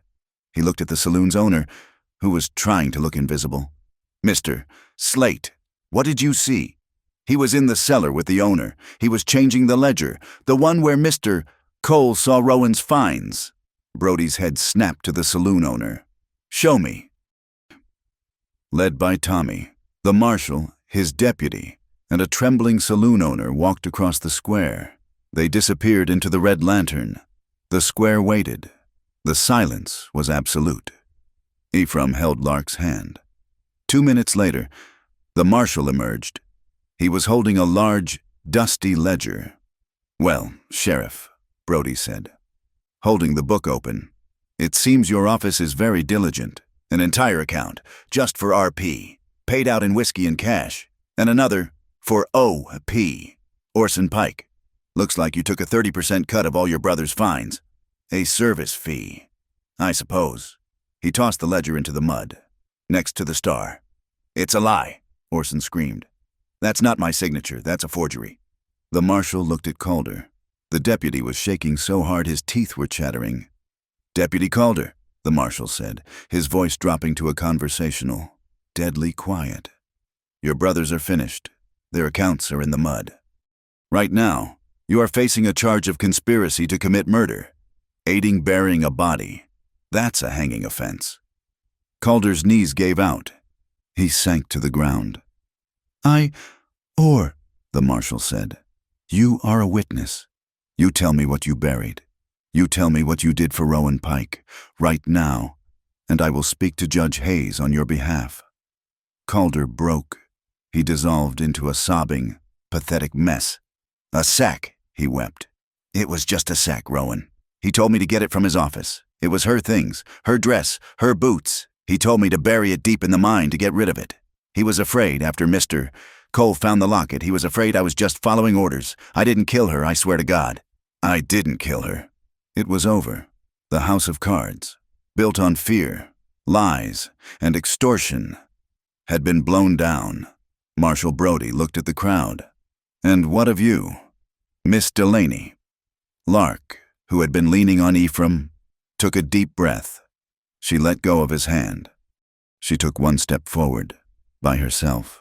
She was still in pain. She was still trembling, but she was no longer a victim. She stood straight, her chin high, and looked at the men who had been her tormentors. "He told me," she said, her voice clear and carrying, "that I was a tumbleweed, that I would disappear, and no one would ask." She looked at the crowd, at August, at Mavis, at Tommy, at Mile. He was wrong. She turned her gaze to Orson Pike. "You told Mr. Cole you would investigate. You came to his ranch, and you looked at his home, the one your brother burned, and you smiled. You thought this was all your game." "It's a setup," Orson screamed, his voice raw with his final, desperate denial. "It's all a setup. These people, they're liars, they're debtors, they're nothing. They're witnesses," Marshal Brody said, his voice flat and final. He put his hand on his own star. "These people all have names. Sheriff, they have faces. They are standing right here. You have nothing left, nothing but a pile of stolen goods, a dirty ledger, and a pile of lies." He looked at the crowd. They were no longer afraid. They were not cheering. They were watching, their faces hard, their eyes cold. They had lived under the shadow of the Pikes for years. They had been extorted, threatened, and ignored. And now, in the cold, clear light of morning, they were finally watching the sun burn the shadow away. They were not a mob. They were a jury, and they had delivered their verdict. Marshal Brody didn't wait. He was a man of action, and the confession of Deputy Calder, sobbing in the mud, was the final nail. "Get him up," Brody ordered his deputy. The deputy hauled the weeping Calder to his feet. Brody turned to Rowan Pike, who was still on the ground, clutching his shattered right arm, his face a mask of white. agonizing pain. "Rowan Pike, you are under arrest for assault, for conspiracy, for the murder of Elsie Crane." He hauled Rowan to his feet. Rowan, blinded by pain and rage, stumbled, his legs weak. Brody shoved him toward the post office steps, where his deputies were waiting with iron shackles. Rowan's boot, caked in mud, hit the first wooden step.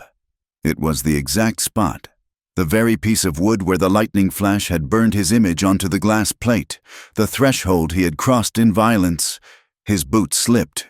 With a choked cry, he went down, sprawling, his broken arm taking the full impact of his fall. A sickening wet snap echoed in the silent square. He screamed, a high, thin, terrible sound, as the compound fracture in his wrist became something far, far worse. It was a moment of perfect, terrible irony. He had fallen on the very spot of his documented crime. The crowd didn't cheer. They watched. It was a cold, quiet, surgical justice. "Get him in the wagon," Brody said, his voice void of pity. He turned to the last man, Orson Pike.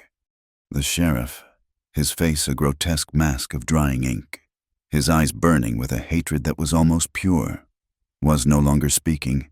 He was just watching, calculating. "Orson Pike," the marshal said. He didn't read from the warrant. He spoke from memory. "By the authority of the United States Territorial Court, you are under arrest for conspiracy to obstruct justice, for abetting a known felon, for systemic extortion, for abuse of your office, and for accessory. After the fact, to murder. You will be transported immediately to Cotton Ridge to await trial before Judge Hayes. I suspect, sir, you will never see this town again." "You can't," Orson whispered, his voice a dry rasp. "This is my town. It never was." A voice called from the crowd. It was Mavis Rook. "It was our town. You just borrowed it." The marshal's deputies bound Orson's hands in front of him. They did the same to Calder. They dragged the shrieking Rowan Pike to his feet and shoved all three of them toward the heavy, black prison wagon that one deputy had driven into the center of the square. The cage door clanged shut. A heavy bar was dropped. A padlock was snapped. The era of the Pike brothers was over. Marshal Brody climbed onto the driver's seat. He took the reins. He looked out at the crowd. They were a solid mass of humanity, blocking the street. They were miners, ranchers, shopkeepers, and wives. They were the town. They were all silent. Brody snapped the reins. "Hia!" The wagon lurched forward, its iron-rimmed wheels grinding in the mud. And then, a silent, powerful miracle. The crowd, as one, parted. They didn't scatter. They stepped back, slowly, deliberately, forming a wide human canyon. They created a path. It was the judgment of the people, making way for the law. The wagon rolled down the center of the street. It passed the sheriff's office, its porch now empty, its star lying in the mud. It passed the Red Lantern, its ledger of lies now closed. Orson Pike gripped the bars of his cage, his face pressed against the opening. He stared at the faces as he passed. August Hilliard, Mr. Pritchard, Mavis Rook, Old Man Harlan, Dr. Mael Duval. They did not look away. They did not flinch. Their fear was gone, burned away by the fire and the truth. They just watched, their faces hard as the red rock of the bluffs. As the wagon that held their tormentors rolled past, the wagon reached the end of the street, turned south onto the main trail, and kicked up a plume of red dust. It grew smaller and smaller, a black speck of terror, until it was finally, blessedly, gone. For a long second, the town was completely silent. Then, one person, somewhere in the back, began to clap. The sound was joined by another and another. Within seconds, the entire square erupted. It wasn't just clapping. It was shouting. It was cheering. It was grown men, miners and blacksmiths, hugging each other. It was Mavis Rook, openly weeping with relief. It was the sound of a town, waking from a long, collective nightmare. Ephraim Cole didn't watch the crowd. He had only watched the wagon until it was gone. Now, he turned back to Lark. She was standing right where he had left her, by the post office wall. The rain had plastered her hair to her face, and she was shaking, not from fear, but from the cold and the sheer, overwhelming release. He walked to her. He stood in front of her. He didn't know what to say, so he just held out his hand. Lark looked at his hand. It was the hand that had held a lariat, the hand that had held a rifle. It was the hand that had gently, carefully, avoided her broken ribs. She didn't take it in a grip of desperation. She didn't grab it for support. Slowly, deliberately, she uncurled her own small, trembling fingers, and she slid her hand into his. She laced her fingers through his. She was not his ward. She was not his employee. She was not the victim he had saved. She was his partner, Dr. Maël Duval. Her black bag in hand, walked over. She looked at the two of them, standing hand in hand, a perfect, quiet island in the middle of the cheering, chaotic square. She nodded, a rare, gruff approval on her face. She looked at Lark. "Well, child," Maël said, her voice raspy, "I'd say those ribs will heal in a month or two. The cuts and bruises will be gone by Christmas." She glanced at Lark's hand, held firmly in Ephraim's. "The heart, that's a different kind of wound, but it looks to me like you found the right medicine for that, too. Just be sure to let it mend." Lark looked up at Ephraim, and her smile, the one that had been so small and watery in the rain, returned. It was bright. It was full. It was aimed entirely at him. It was her answer. Horace, his face split by a grin that showed all three of his remaining teeth, limped over and slapped Ephraim on the shoulder. The blow was hard enough to make Ephraim stumble. "Well, boss," Horace said, his voice thick with emotion, "you're a quiet man. Always have been. But by God, when you finally decide to speak, you make every single word count." Ephraim just nodded, his throat tight, and he put his other arm around Lark's shoulders, pulling her close, as if summoned by the town's sudden joy. A new sound cut through the air. Dongs, dong, dong. It was the bell from the small white chapel on the hill. It was not an alarm. It was not a funeral toll. It was the sound of Sunday, the sound of order and peace and a new beginning. The crowd began to quiet, instinctively, turning to listen to the sound. A town had just been given a new breath. Ephraim turned Lark to face him, sheltering her from the crowd. He looked down into her eyes. He was not a man for fancy words. He only knew how to speak the truth. "Lark," he said, his voice low and rough, "meant only for her. My stable is gone. The ranch, it needs rebuilding. It's a lot of work." She looked at him, a small, confused frown. "I can help, Ephraim. I'm strong. I can saw wood. I know," he said. He reached up and gently, with a calloused thumb, brushed a wet strand of hair from her cheek. "I know you are." He took a breath. "But the main house, it's still standing, and it's too big. For one man." She looked up at him, her eyes wide, understanding dawning. "If you're of a mind to stay," Ephraim said, his voice dropping even lower. "If you want to stay at Stone Mesa, the house is big enough for two." He held her gaze, his own heart pounding a rhythm he had never felt before. "And a future." Lark's eyes flooded. She didn't speak. She didn't have to. She gave him her answer. She rose up on her toes, closing the last small distance between them, and she leaned her head against his broad chest. She put her ear right over his heart, and she sighed. It was not a sigh of sadness or relief. It was a sigh of homecoming. Ephraim Cole wrapped his arms around her, holding her as if she was the most precious, valuable thing he had ever touched. He rested his chin on the top of her head. The crowd saw them, and the cheers that had been for justice now turned into cheers for them. Mavis Rook was clapping, her face a mess of happy tears. August Hilliard was roaring his approval. Ephraim looked down at the woman in his arms. He kissed her. It was not the desperate, finding kiss in the rain. It was not the long, trusting kiss of the post office. This was a kiss that was short and certain and real. It was a public kiss, a promise, made before the entire town, a seal. Marshall Brody, about to mount his own horse to follow the wagon, saw the embrace. He saw the town, their anger gone, cheering for this quiet rancher and the woman he'd protected. A rare, thin smile cracked his lean face. He nodded. Once, a gesture of pure respect. Justice had been served, and love had found its footing. Ephraim Cole held Lark Delaney, his eyes closed, his heart full. He looked up, over her head, his gaze fixed on the far-off horizon. On the distant red road, the last black speck of the prison wagon crested the final hill and disappeared, swallowed by the vast, clean emptiness of the high desert. The terror was gone. The future was here. It was standing in his arms. Thank you so much for listening to this story. We'd love to know where you're listening from in the world. Please drop a comment below to say hello. Share your thoughts and connect with other fans. Be sure to subscribe to our channel, Wild West Stories 1850, and like this video.